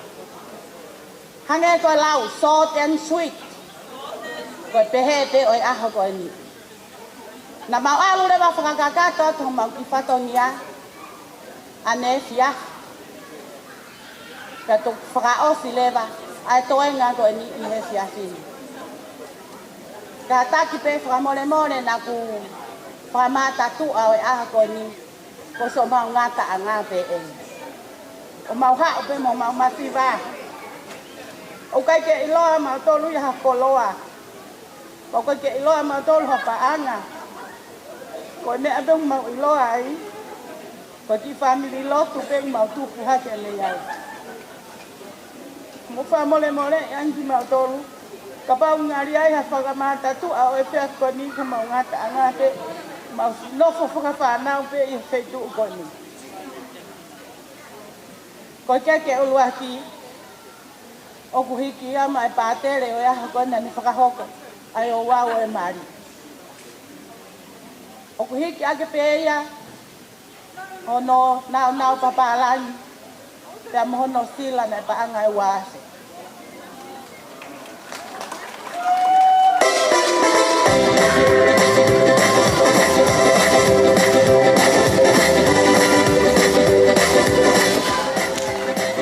Pangongo mai titei. Keke ono wa okfoaki ia ma e mektanga o misi. Na mau whakakato atu ai si ngahi nau o Olivia ane asi pakataho e mohenga fuaki. Mohenga ma kala sapate. Mono malakai. Na whakakato atu ia katoa ane asi. Ake o sila na paanga e tahamano Australia.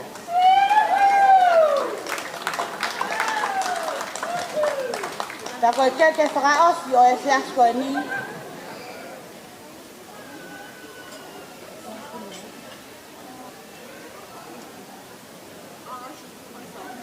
Osia. Ko lava pe o e o wa o e fiasi ni. E tok whakakato atu oskahiri eni. O keke mo e keke whakaosi o e aho ko e ni. Ko mia. I'm available. If anyone there available, I'm available. Tua upa e gat malo au pita. This is a journey into sound.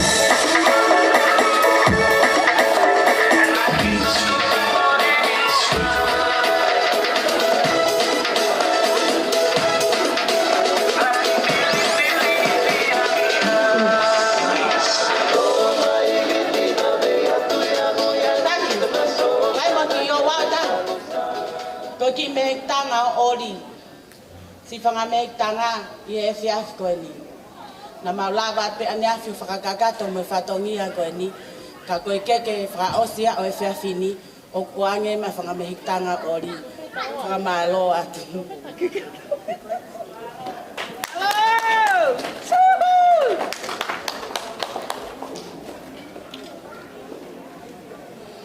Whamaro i he whatongia e whiawhini, ki he o wāo e keke, whamaro atu ki he whamire whaea ori e lawa whakata e whatongia ko ia. Ka tau te reo mua ke ngāhi whakameite, ke horo pe mea hoe ki kau maha matapore, ka pehe ka te kinau tolu kuna o mea mai, ke whakalana langia e ahoni, e kore atu ke whamiri tamai a Olivia, Victoria tui, pia mo whalaki ka mataere ke nā kadaki mai ke kamata ai ngā he whakameite o e whiawhini. Hiri pēa e taurunga ko ia, e hoko mai rewa ai whamiri polutere, o kua e o mehekitanga o āpai polutere, tamai ai tahini mari, tina hoko mai kina tolu i he whikaua. Whika tolu mai e whamiri tamai a CMC, o kua i a Whanepifita, o Savannah, Sama James. Hoko mai kai ngāhi toko ua Olivia. Ia pehe ki he whamiri whaea CMC, mo e whamiri whaea Olivia. Teo teo mai e ka uiwhituko atere, mo ato e taha pe ki he maawhana pea mo whakato e whakamehete o e whiawhini. Malo apito.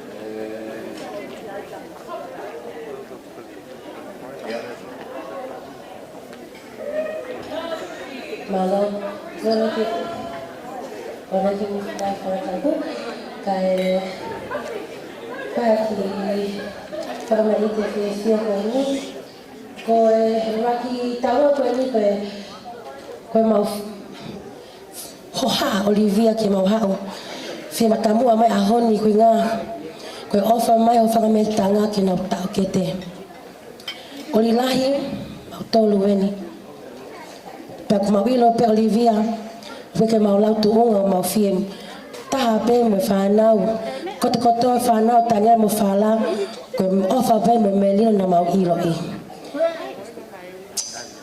kata pe ko pingo ko sini holani hapai have ale tatupo pe ko ki fefine masiva ko ening ne tupa pe mulini ko to ki tufilea pe ne me kainga pe lo tu my family fa mo mole pe ka pe ke poten falele ya ka koe hao peni ke whai whatongia mo e talo fua ke whakawhae whakameitawa oli koe ki leka koe ni Olivia a honi Olivia o wife o Lea me Amerika lahi tonight and the only night Olivia one night and only tonight koe ki teki e tamai ki Olivia hao hau to'o ki teki whae katopesi o fetuli ke kamata homo ki whao family koe hokata mo family pe mo ki mea uli koe mua ko Olivia au leo kapai awa te ki peito uli atoe ke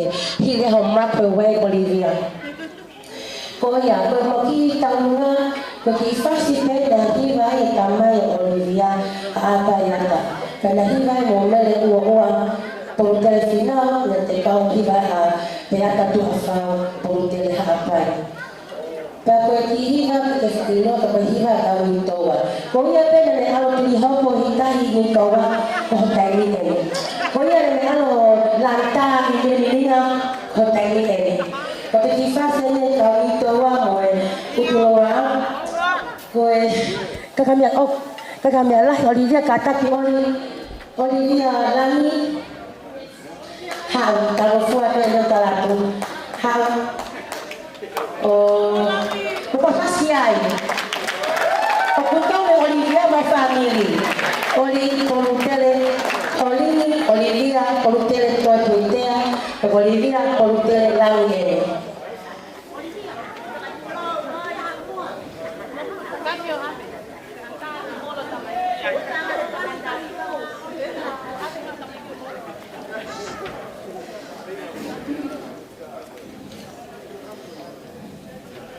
Malo koe peti che ka te mea maria to mafia pe mo fie ba mo dai ma ko ki fasi malo apito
Kora te ka hoko na te ki he tauma koe e whāmiri o āpai kūtere. Ai a koe e he tanga o e tamai koe a Olivia. Ko nā taimi e ni moko koe atu e mō kakari mai ka e whahoko a e tauma koe a. E hiri pēa e tauma koe a. E te hoko mai e te te amo e he kanarahi koe o āpai o Salome Amone. Wakato ai me whiwhia, e moe nā māwhana ko hui ko e ahoni. Ko e tahoka ko re raini, ko e whāmiri a māpai kongere, no mihikana, ko e mone e tanga e tamai, ka e ahine mai ko no taini e a mo kātaki mai.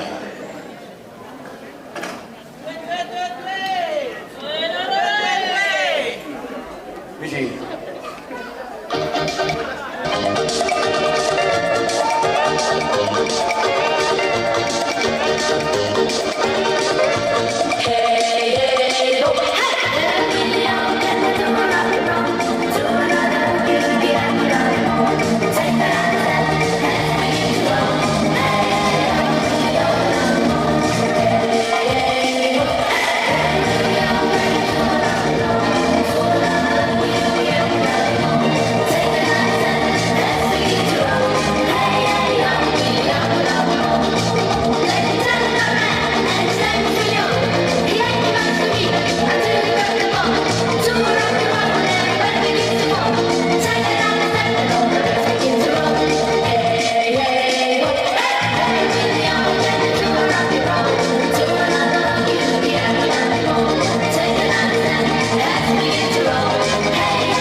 Family e Justin.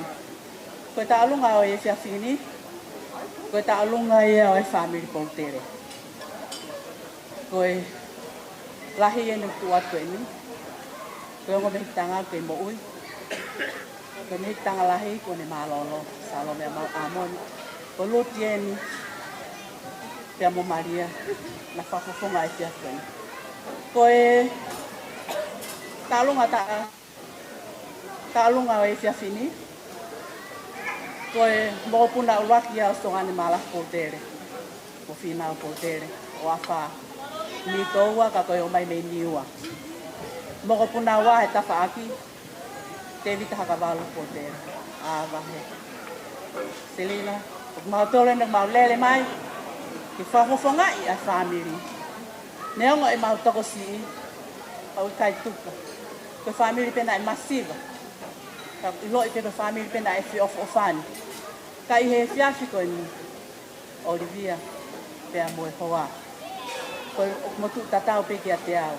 Ko family ko mai me ni toa, ko pai me ni toa. Ko e tek ke tai ni talunga. O ku loto pe o ngom hitanga. Tu pe mua tahine Olivia. Ke bea mai pe ho tamai. Apa ya ta poltere. Apai iyo kai pe tuku pe ai tek ke ose tau olunga pe ke to lava mai ke to atu ai ko ki tu anga pe loto pe ngom hitanga fa pe mo ai mai fa ere mai tahine ko vai ko se fine to nunga he family itu amo fare fakafita mama mata pure ofa he family ko yanga yai di foto mai he jasi pamol more atu pe Au ki kai wheunga e fotu e siafi koe ni. Olivia pe heki mona whanga mehikitanga koe ma osi ma maari e te hufanga pe i honga mehikitanga koe ni. Te whirei mai malanga, kai tā i mai e whasi. Malopito. Lere mi toke lau. Whanga i ka lesi e nau mai ki whanga manule o e Pasifiki o e Asia si te lia hawhili na a kapasia si i Mare, mare. Wena.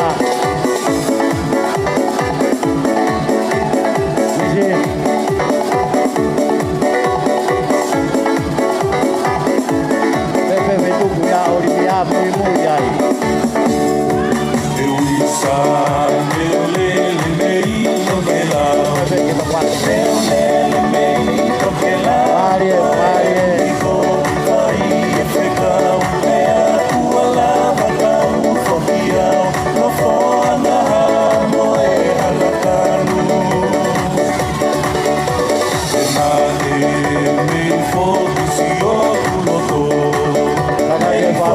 Mai ko ya se misi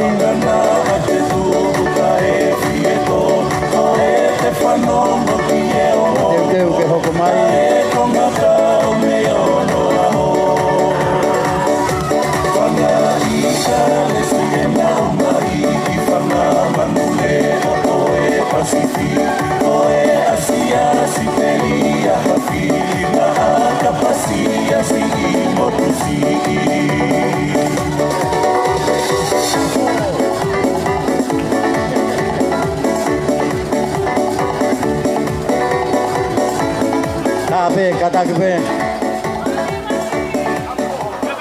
Kata ku te fema ma ki foi fasi ta kata ki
fia mo na umavana malo opito malo e whakangei malo e whakalangi e kata ki te tau hoko atu mua ki he taulunga a Salome a Mone ko e mehitanga lahi mo ia o apai te tau hoko atu ki ai i he taimini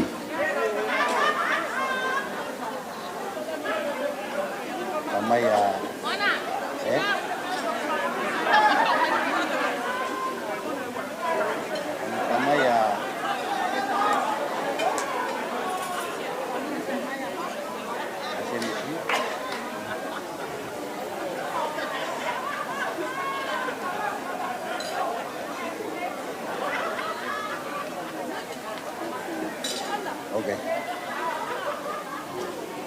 Koe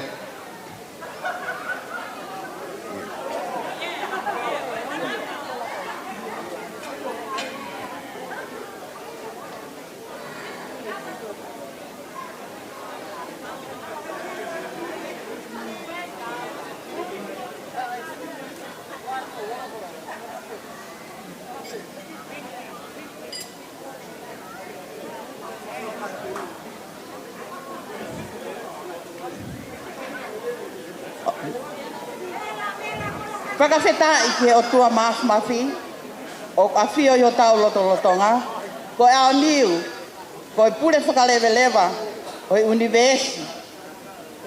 E ne ome whainga maari e aho ni ke tau whakataha, ai whia i e kātoa ngani. Ki mua pau toki hoko atu, ka whakaha atu au.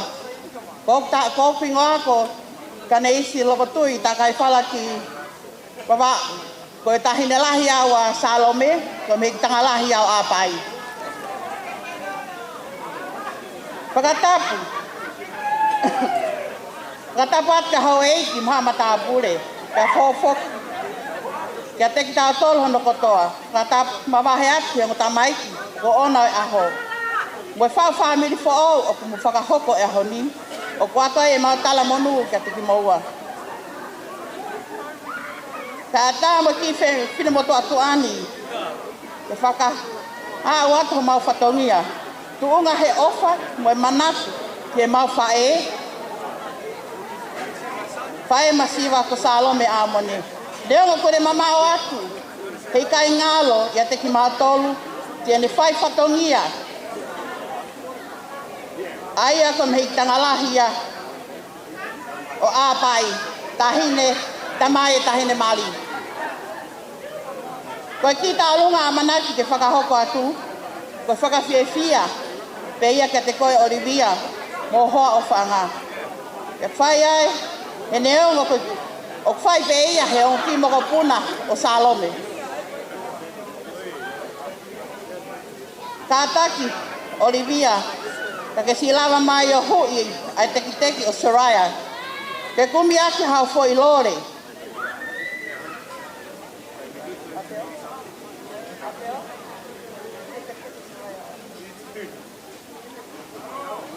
Ateo hui e teki.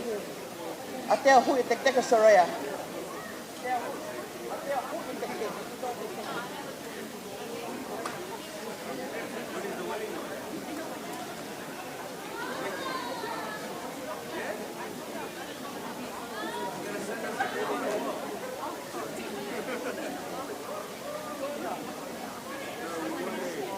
Pea koe teki o Sarah, o whaki ia he mehitanga Olivia, ko Olivia Holling. Ka neongo pi kai ke ni heni, pea ta kataki mai, mua o hui e teki. Pea tō atu mo tuanga o tālunga, whaki katoa atu ia, ma Olivia Holling. Malo.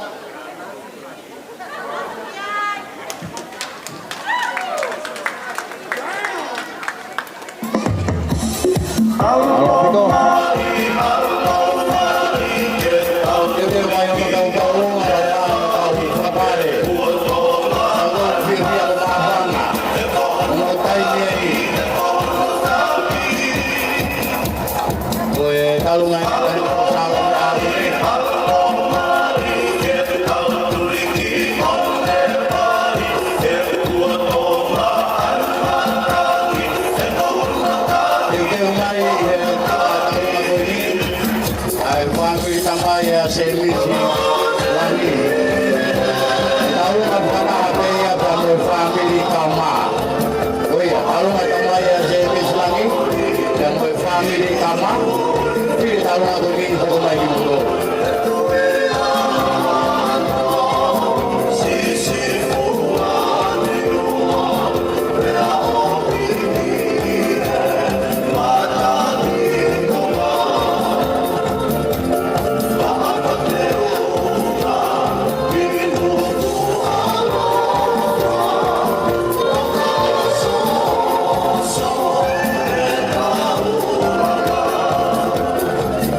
o malo atu kia Salome amone ka ma fana mo fong makapuna malo ke mana tu mai malo ka mo fia fakato ai talunga o e vini ita ho ka tu le vai ni e tai mini e talunga ko ia ai family tamai ko ia semsi ina talunga fakata habe ka mo family kama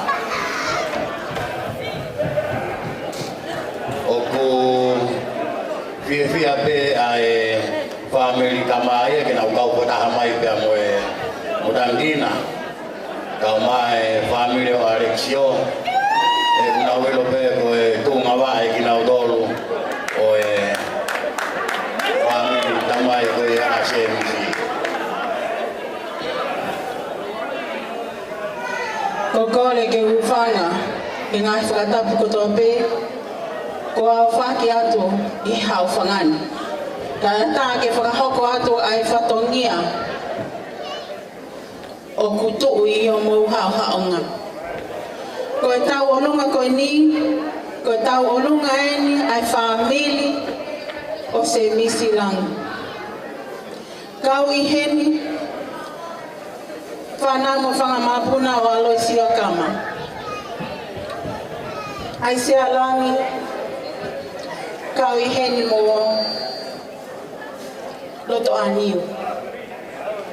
Kau I heni mo I family o I whae a o deneli ofa. Taki aha mea mau. Ko whanongo I he tala ai whaahinga na nau kau tahi I he tui o tamale. Pea mo I wainga I he hala ko toa pe. O he uturongoa mo ngahi whitu atu ko ia. Ko mea na aku ilo I o mau ki family ko ini. Na aku lele atu ki tonga mo toko wai kui a semisi. Pea na mau pa watu ki he matawhanga matakolo o ni tō wā. Pea koe me aini na tala atu ki he tō taha na mau. Paua ki ai, na pehe atu, a tangata e ki na maalo atu mo ia. Ko e whahue no tamale. Ko ia, ni tō ua, ko e tamasi mare aho ni, ko e mokopuna ia. O e tua whewhine, o tamale vai amuni, ko male tā. Ko ia ni tō ua, saike mo ilo. Pea koe teki o e tau olunga, paanga I whituafe. Tā mai e whasi, o hala tutonga, tāhine ko sinai takala. Malo. Mata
Ina ka malo kiti ki he toi ngai family tamai a servisi to mai family kama malo mo lototo kamulawa mai e pepini paka to pepia ka mafana ko i ko family o tau ka to ngai e ahoni ira hoka dure wa dai mini ke ngai to ko ko Olivia mono nga he cousins o wai na o tau longa pe ke pakaholo aki a mo mea ya mo mamata be ka hiria e hoko malewa tau longa family fae ko e a semisi ya mo ki firma tua de na pakata de ki tau longa ko ya ko ane takataka Williams ya bega Karen Fungare Taiseli ukinawa ya tena pakahoko de talunga family fae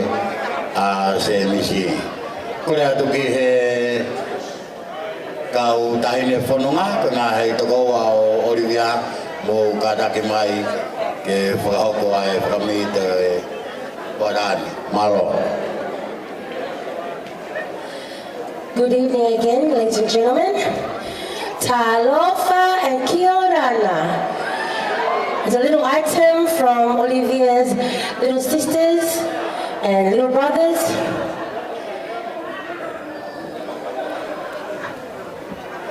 And all the way from Samoa and Rarotonga, they wanted to come and showcase their talent for you all tonight. Such a small little item.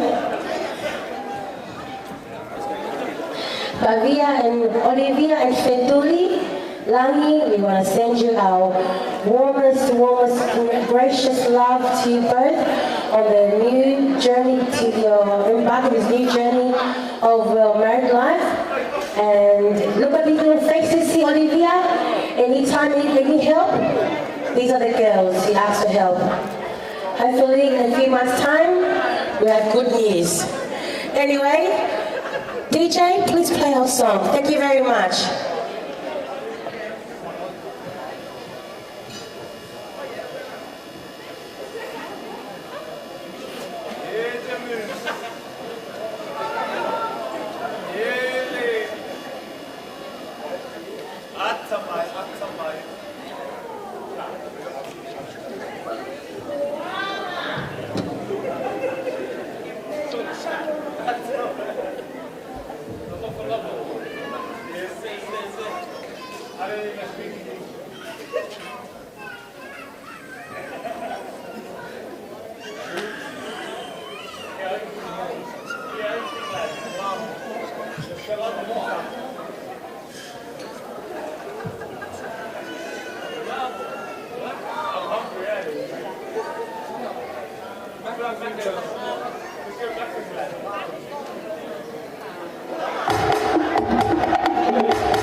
koini pai ai whakameite o e whiawhini. E hoko atu rewa tau whakameite ki e whamili whae a se misilangi ko mo taimi eni.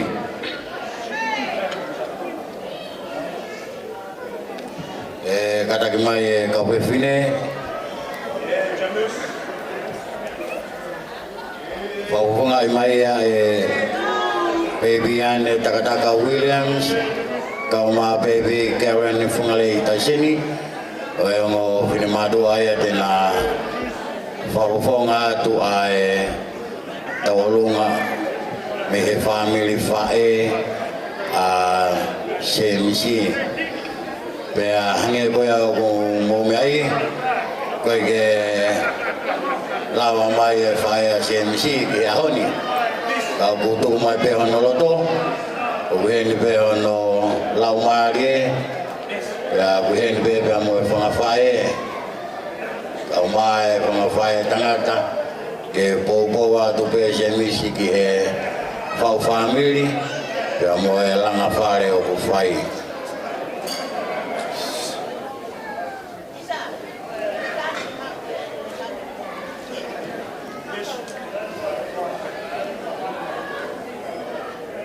Via pe a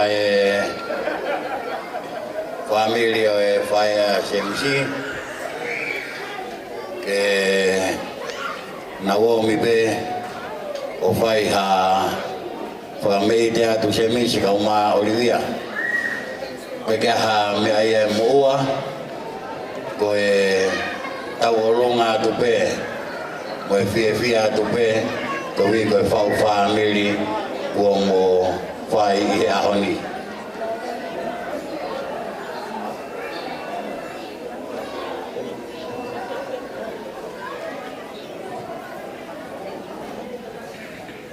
Kore atu kia tangkina fifita koe mehikanga o se misi kataki mai mua ke huiange teki o baby Anne Takataka Williams ki whine motua koe tau pota tu pe ki a koe kataki o huiange ai teki o Anne Junior Williams o kataki o pas mai tangkina koe kia mea mua kama whai a se misi koe atu ake whamalo ko hui koe tauhi pe moe ofa ko whai kia se misi kataki Olivia kataki mai o huiange ai teki ki whine motua koni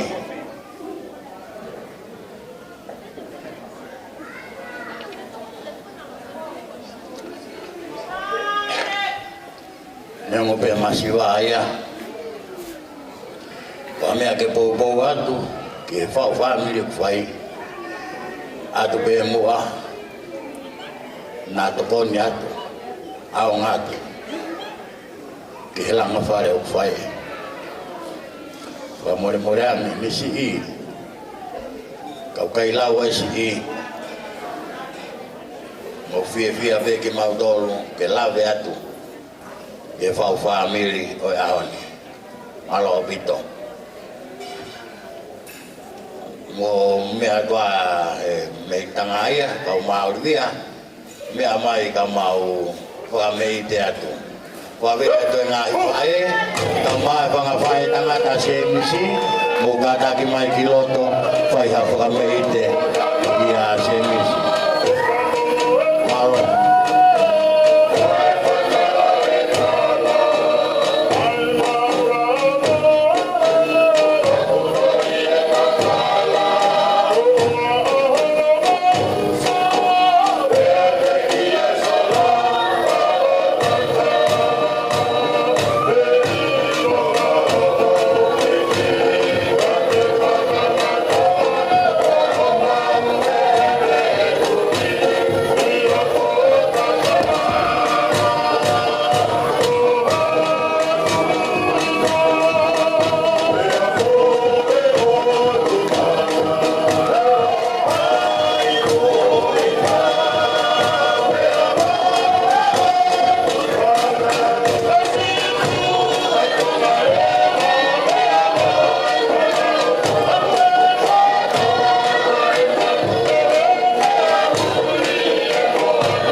ngai vai ko mai mo to ngai vai ngat ngai mai ni mo family vai ko to be o semi si langi malo vai ai family malo taulunga pa malo ka mo fia o vin o kata ko tau ia tu pa mo tuanga ia o fini ma tu taulunga ki me tanga o semisi malo pito kita ko tu ke dau polo kalama ke ko dia tu ke family fae ko Olivia kata ki kamu ko tai me ni ke fae family Elia kita ko tu ke family o Makalea bebeke kau itu tu kuat ada ye fai mamari ke fai hamu family malo pito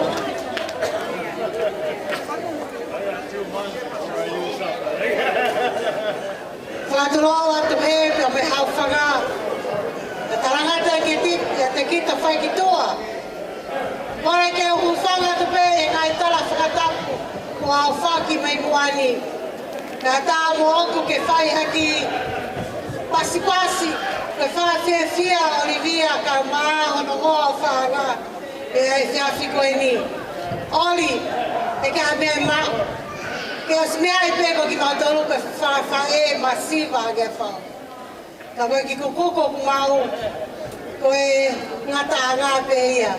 Atu que kuma ka foi lore a semissa pomponi, que tu pelo tu, pene to que mau e tu pelo tu pomponi.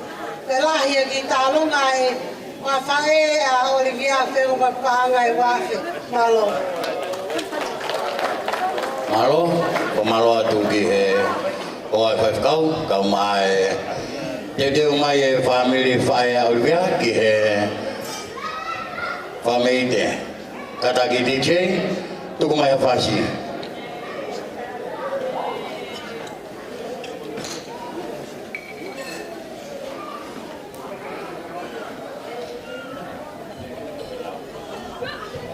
kata ki o mi be lere me toke lau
Malo kia paya, kau mai kau fefine, malo e taulunga pe mo e famite, o e fefini.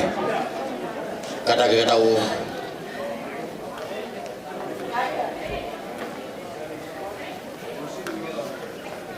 Kata pe mua he si whakahela tu, koe ki lai papa nai tu ai e ki whina motua koe ni whakea ma whewhika me tonga o whakaheata.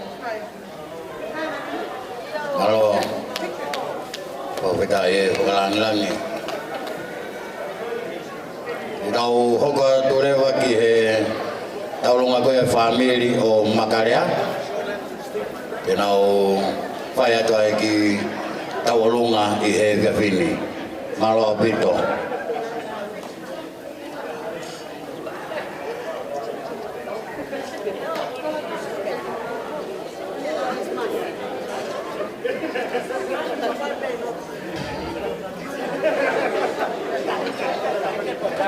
Oro pe mua e no foi whanau a hoiki mo Tapure. Ka tro atu tuiona. Ai whahaukat mua e ki tarunga maa whana koe ni. Koe i tarunga koe ni koe tarunga pe koe whamiri pe ni ao o apayata putere. Koe no whamiri koe maurere mai mi mot mama o si whakawa kumi ufanga mai ke whanua koe ni. Pea ne mau malu i he awhi o e whare o Olivia. Na koe ai Olivia, semis, mau o whare te maua i he whamiri o whahako. Mau whai beki whamaiti koe ni ka kou kore atu Olivia. Aunga toa tiki tola i taha koe. E kumi aka a whoilore ke whamismismi whamiri ake. Semis, na mono whamiri. Maro. Malo Makarea. Malo e whakahike-hike, malo e whakalangilangi, wakato e whatamia o e Gavini. Teo mai DJ, pia teo mai pia mo e kaui whitutuku a atere, kaui whikau kia CMC ke whakahoko pia mo e nau taulunga maa whana.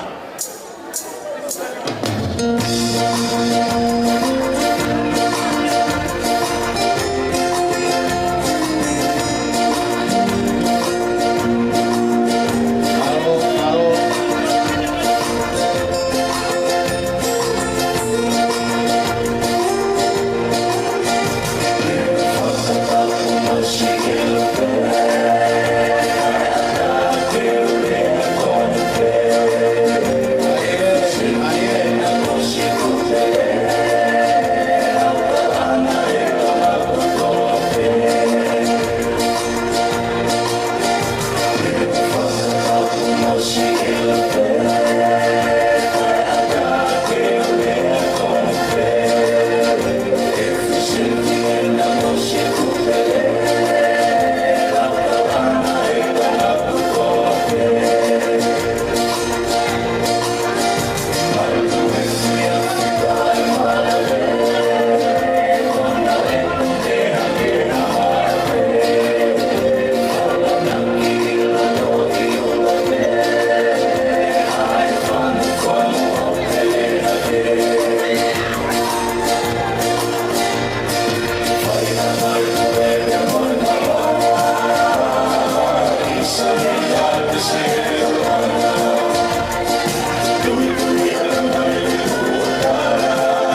whāwhana. Te tau hoko atu ki e kau i whitutuku, a atere o ku kau kia ia se misi malopito.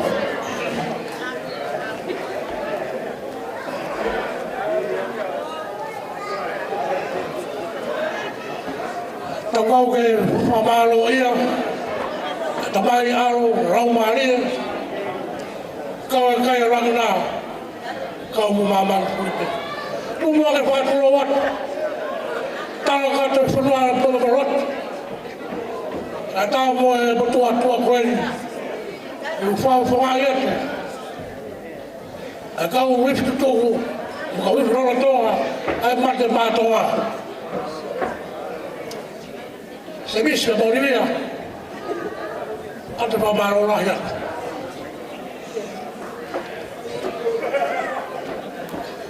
Ato koni, apa tu time tu me na mo fai. Kapoko, ko baby pa. Ko babi, ko atele be man batoa. Aoni mau salu ta te mo. Wah, kita tahu dah. Orang apa ni berkata? Tu kasih isu. Kita kau pergi tak buat. Kau pergi kapten. Kau pergi tak kira. Ipa bini kau kamata. Kau mengalah soperan. Amai pura ifi dan pura. Baik pisau latu. Amai kau ifi tope. Mate matonga. O tala monu whiwhia ka te moa I a whakoroko. Tamange mo mahu a whakoro, o a whiwhia, o I koe aho ko moka koranga whare ko whai. Kore ke se bis, ala whakore more, mea ko hui ki teki.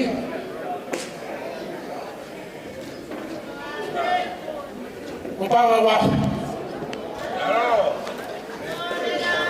Kole ko rivio, kata ki pamao de ki pangata ko ni. Ko faga to ya ofa bat to wa ko to wa. Ko atu ki mo. Kamata ki rawa, apa ni ko rawa. Tarunga de bat to wa ko boto ko to pe. Ko ofa e ko kura ba ni hina. Ko mata to abu atere boto ai. Tau tarunga, whata hapa koe siasi, Beverly Hills, kai karoku koe ia, kau whata mai ki tarunga o ia hori. DJ, tā mata whasi ki tako wat, maro. Maro.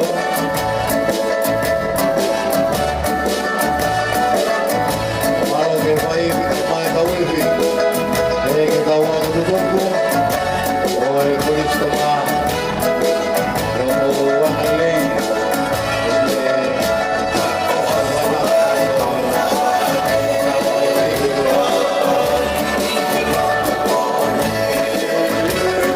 See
Kristo ngā.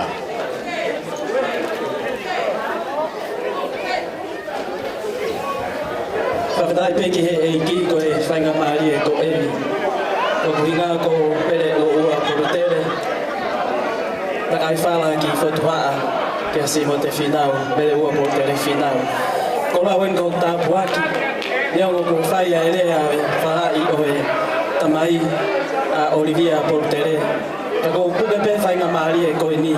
O koe ai pe ai mea ia o ko wha ampe ke urea ki hai. Ko nere mai me ni tō ua.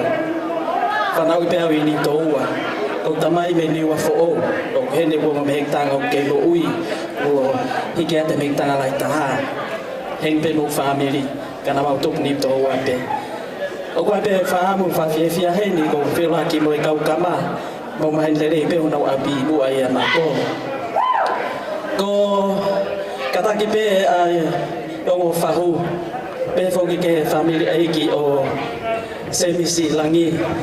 Pe whoki kia te koe Olivia Polutere. Ko maurere mai ko Semisi Langi mo Olivia Polutere. Toi mo ko puna fitu ia loa ki na ua o tamare maka mo whatawhihi o lapaha o ni tō ua. Ko whatawhihi koe o whine ia o i tuipere hake. Ka kohi lai hange o ko ki horo huiwha tamare te au mai rewa ke whatawhihi ke mau whamiri. Ko na ua mo ko puna fitu uen. Mio mo pego mo puna fitu kana kutupu hake pe mo puna tolu fa. Tamale maka mo whatawhihi whanau na e toko tolu tangata pe. Ko lahi taha na e whanau tangata pe toko ua. Ko lahi e kwea tamale he lolotongani o kuheni a tangi ko e mo puna ia o te itatea o kuheni. Ko e poha whika ua o lahi taha ko Baemuni. Baemuni no fefine ko maleta ko e nia na e mari mo kama o kutupu hako mai ai kau tamakoni. Whika ua o ku iai koe a whae atu i manga no o toko lai haari ku o ina autori tatanga mo tonga o toko lai. Tau tangata pe. Whanau tangata pe ai o ngoua ki olunga. Sisi taha ko lātu kovi. Lātu kovi ni na uku mautupu ai. Kai paungo lātu kovi ka kiaha ne whanau tangata. Na e whanau whewhine pe toko ua. Ko me tanga ia Baemuni, whanau whewhine pe toko ua. Tong halo au, ka ke whanau, ka ko peata. Ko ia na ne whanau. Ko peata ini, o mautuku whahoro mai ai ki mautoro. Ko mo puna fitu weni. Lo ua e ngo ua ko mari e ahoni. Ko mo puna fitu ia, o tamare maka. O whatawhei. O whawika mo ua. O whalahiatka ki mo ua. Semisi Langi, Olivia Polutere. Ko ngo ni toa tuitui tamare ki mo ua. Na whasi heni tā me tuitui tamare. Ko tamai ko a misi. Ko ia ene whae, ene tama, ene kui. Amari o Aisea Langi ko Maria, ko ia me ni toa. Mo o whalahi atu misi me tala mo tu mo loto atu. No pe ko lea misi na mau inga ia he, lea ko mea ai pātere. O ne pe whakasi isi ai kape. Mufanga whatapu. Ka ko whamuoni te watu ka ko mua, ko whamuoni au. Ki he, ko pātere, whamuoni ko toa mai wholofola ko to mooni. Whamuoni ko te watu e au, ko whamuoni au, ke nofo ke he wholofola, ka ia kape ia. Ore pe ki mua, ka ia kape ia, e ilo ia te au i hokloto whare. He kalaisi, ko e ko mo whamu ui. No fofa a lot mo folo a ko to ape ka ge lo ha kape la ka me ko kap si kap la ia siso la me ko to ape tal mo no hat pa go fi ko ka wia ke to ha le hat fa aussi e go hinga te ta fe a mo ha ko to ape pa go fi na ustan pe ka misi ha go to pe ko na go gente u ya o ki mo mo Olivia pa go fa la ya ka ki mo tal mo no malo apito e le amaya ki motoro ka uni toa ko to peheni o fala ka motoro e ko mali penya ani toa o fala ka ki motoro ko bingoa bele o ua Polutere final ko bele mai me ni wa fo o ni toa to atu atamare wasra tua fa alo to malo de ho ai fa kau e whakakato e rea mawhana mo e rea whiawhia e whiawhine. Whatatau ki he tau polo kalama o vai a rea e ua, ko rea e omo mea mari. A se misi pe amo Olivia. Pe tena whai te riha peki naua, ko hai tena whai na rea.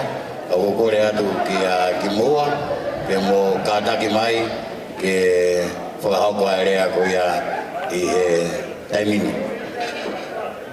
Malo, DJ, ai ki koi whasi half a minute pe ki te wake rea ko ni.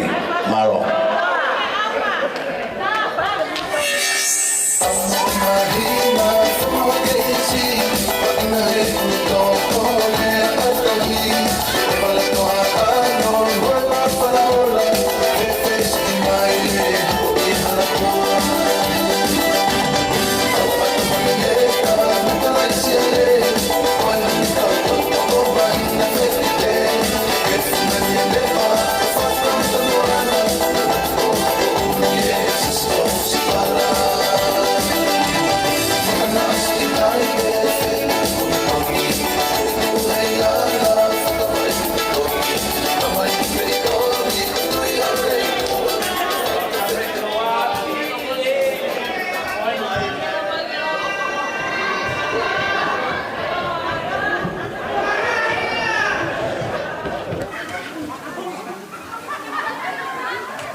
Tau kau te whakamaro ia, a tamai alo hauhari e.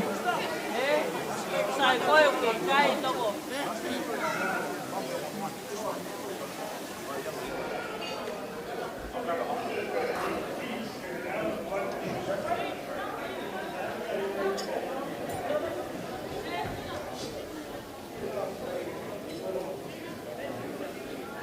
Kole pele mo whanga te ngai tau whatapu no whai.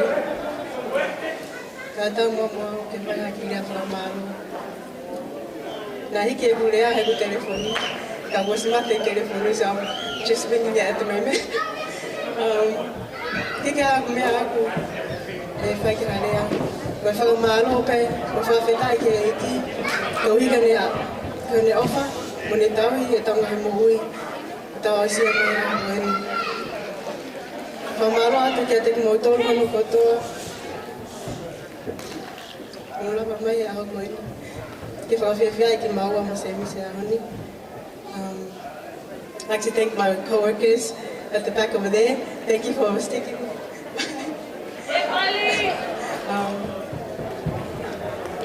I'll see you guys in a month. Whamaro atu ki he mamatu a se misi. Então, o ilo na fandi na peke na lawa mai ki sa honi. Awa au whalai atu ki a te moua. Ko ilo pena e mo fuwhia ma au ke mo iheni. Mai ko mea nai ke mo lawa mai ai. E ko mau he ofa atu ki a te koe katinia. Malo si ofa i au. Si tuitui maku si e kubala.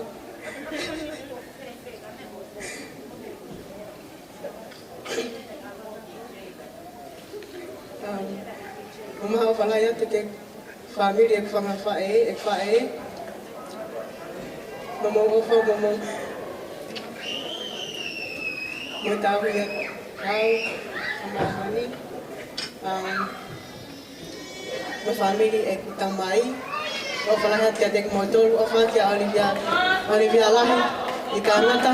Ko ilo pena ke ki e lawa mai ki tau ka whataha e ahoni. Au maha whalaha tika te koe.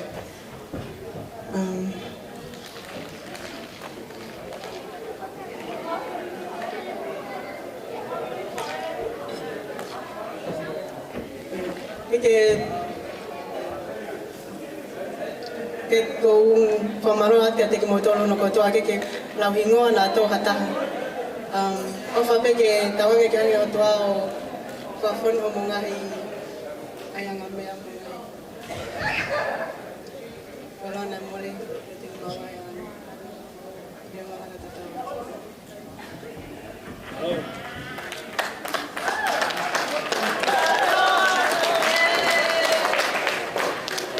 Malo pito. Fa malo ya Olivia. Fa mai rea pe mo fa malo pe me amo ki matua ko ni. Ho fanga tu pe fa tapu. Sia. Mo kata ke tu ke sia ko. Namo pomi. Kai whakato atu e whatongia o e whiawhini I he whakamalo. Ko ngāhi whamalo o whiaungaki. Ka tiki mō tolu hono ko tō ape. Ko tau kautaha I heni. Ko ko whiawhia peao ke whawhonga atu e whamalo. Ki a Olivia. Kau mai family ho tangata iki pe pege family ho fine iki o mau whakamalo atu ka tiki mauto mau whakamalo atu ho mo tari lelei aki motua koini koe peke puri hame aia ka tiki mautolo tuku ke heange ai masiwa aia Ka mo au noa ka to kanoni aki ai ni he mai ke fonoani ko foka au fae ka ko ki motua ko ka ko famalo atu makarea io ke fala mai ke te au kono tatau ko fala ke wa me popo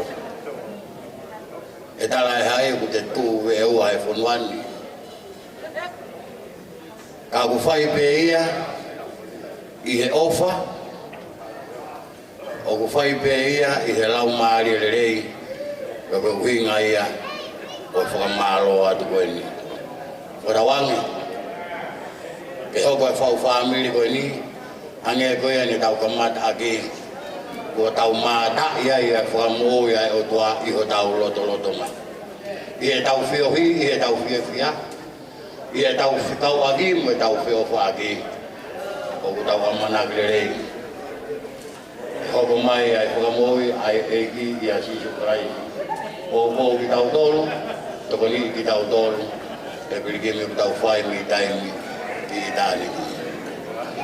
E tau hoko atu rewa ki he whakausinga o e programa e pōni ko tau lotu tuku.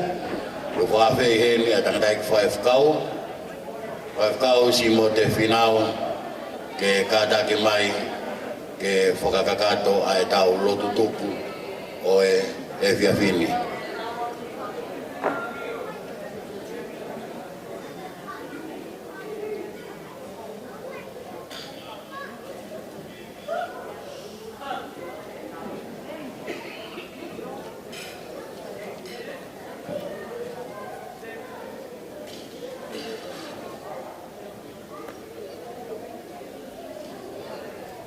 Whawhitai ki o tua mafi. E no whakaikuna ai katoa ngā whiawhia a hokoe. Lau manu mo lau tāpuaki. E whakakoloa ko whai he taurai ki maako I he whiawhikoe. Iai peha ki whekau whakaosi maau se misi ka maa Olivia. I e toko ni ai eik pātere. Pepehepe ki he apostolo ko ofa o kuanga moko. Tatau ai peia pe ko haha tō kunga e mo ui. Homo whetauhi aki.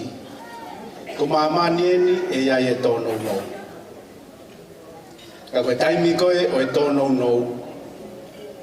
Koe taimi a o kutu ua iai ofa o kuanga moko.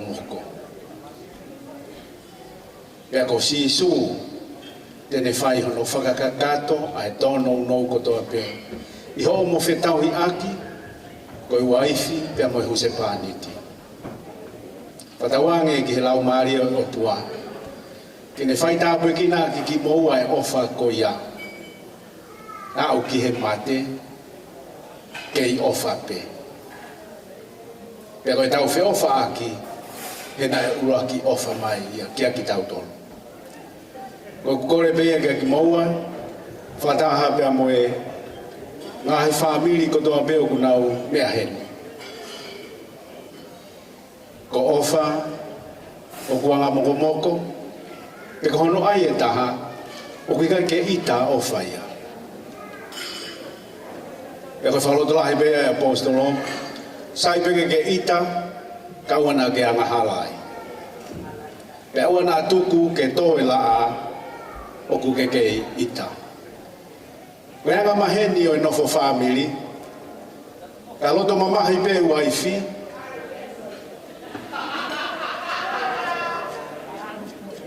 whakalongolongo i eia e Husepaniti. Pe tatau pea ke Husepaniti, ka mamahi he waifi, whakalongolongo ia kai toirea ia ke he waifi. Kau hinga ia e ku whalotolahi at ka maua he aho koe. Ko ofa, o kuanga moko moko. Ka taimi be e ki oho hake ai e whiri, homo lotom, homo whakakaukau, ke mo whiita aki. E koe taimi be te mo whiita aki ai, koe humai e mea koe nai lawe ki ai, o kuai fi o whaanga, koe humai e kape kape mo i tafuru. Pakapau te moanga moko moko maupe, e kai iloa e kape kape ia mo i tafuru homo loto whare. O kuia e palopare ma lo te whare ko toa pe, ka ko kalaisi i he family, koe family fia fia, koe family fia fofani. Koe whamao e ko mea ke tau lai ki, ka tau whai mua ai whakao si o e fia koe. Ke tau hiwa to ua mai pe i he himi koe ni, tau kau ke whakamalo ia, tamai alo lau maari e maa. Kau e kakai o lamina, kau mo mamani flipe. Tau kau ke whakama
Doa mafi.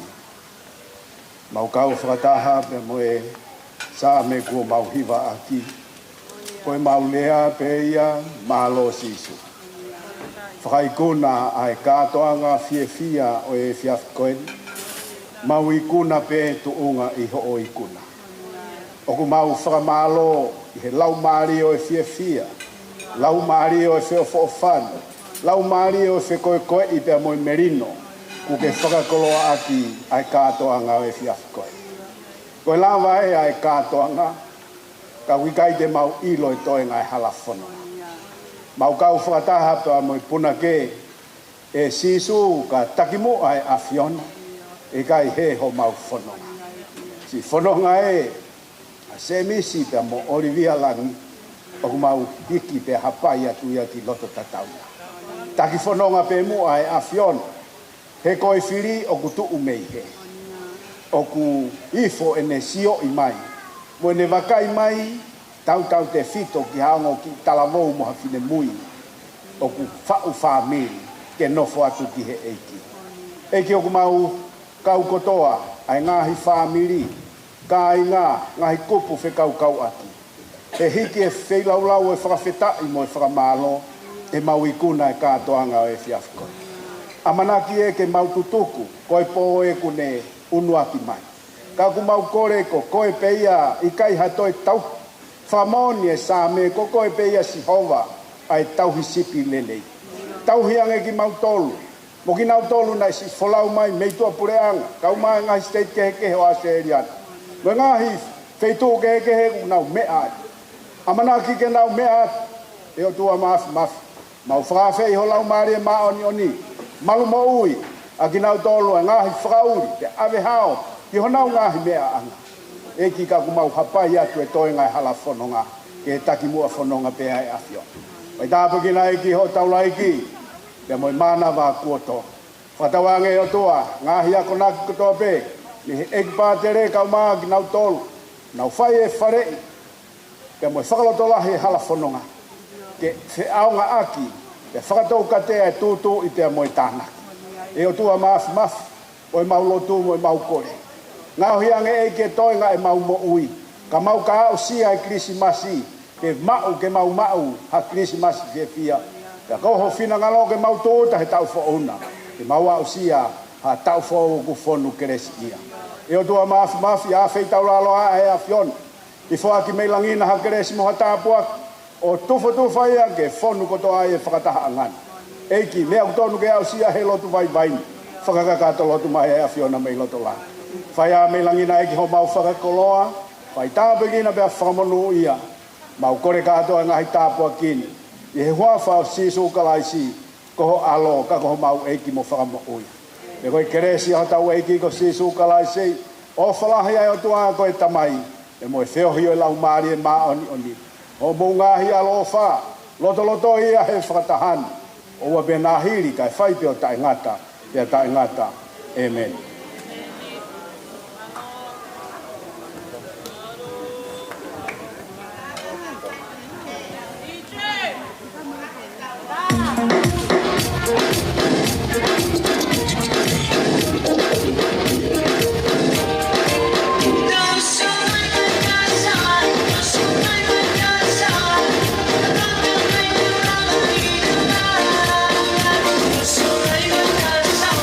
So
sensual, un movimiento sensual, sensual, un movimiento muy sexy, sexy, un movimiento muy sexy, sexy. Que a ti se me da corazón con este baile que es una bomba. Voy a bailar esto es una bomba. Voy a gozar esto es una bomba. Todas las mujeres no bailan bomba. Todos los hombres no bailan bomba. Y las radios no ponen.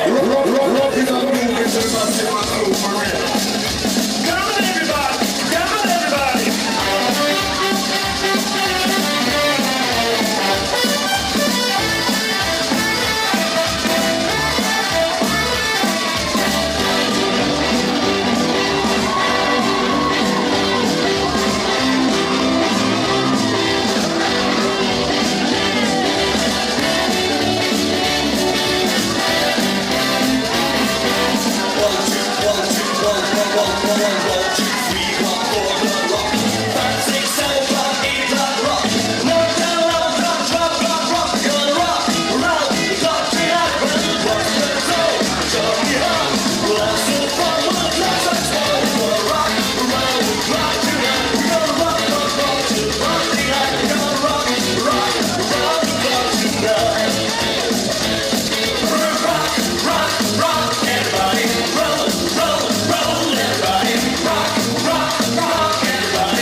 Girl, I don't know.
last song for the night. Thank you.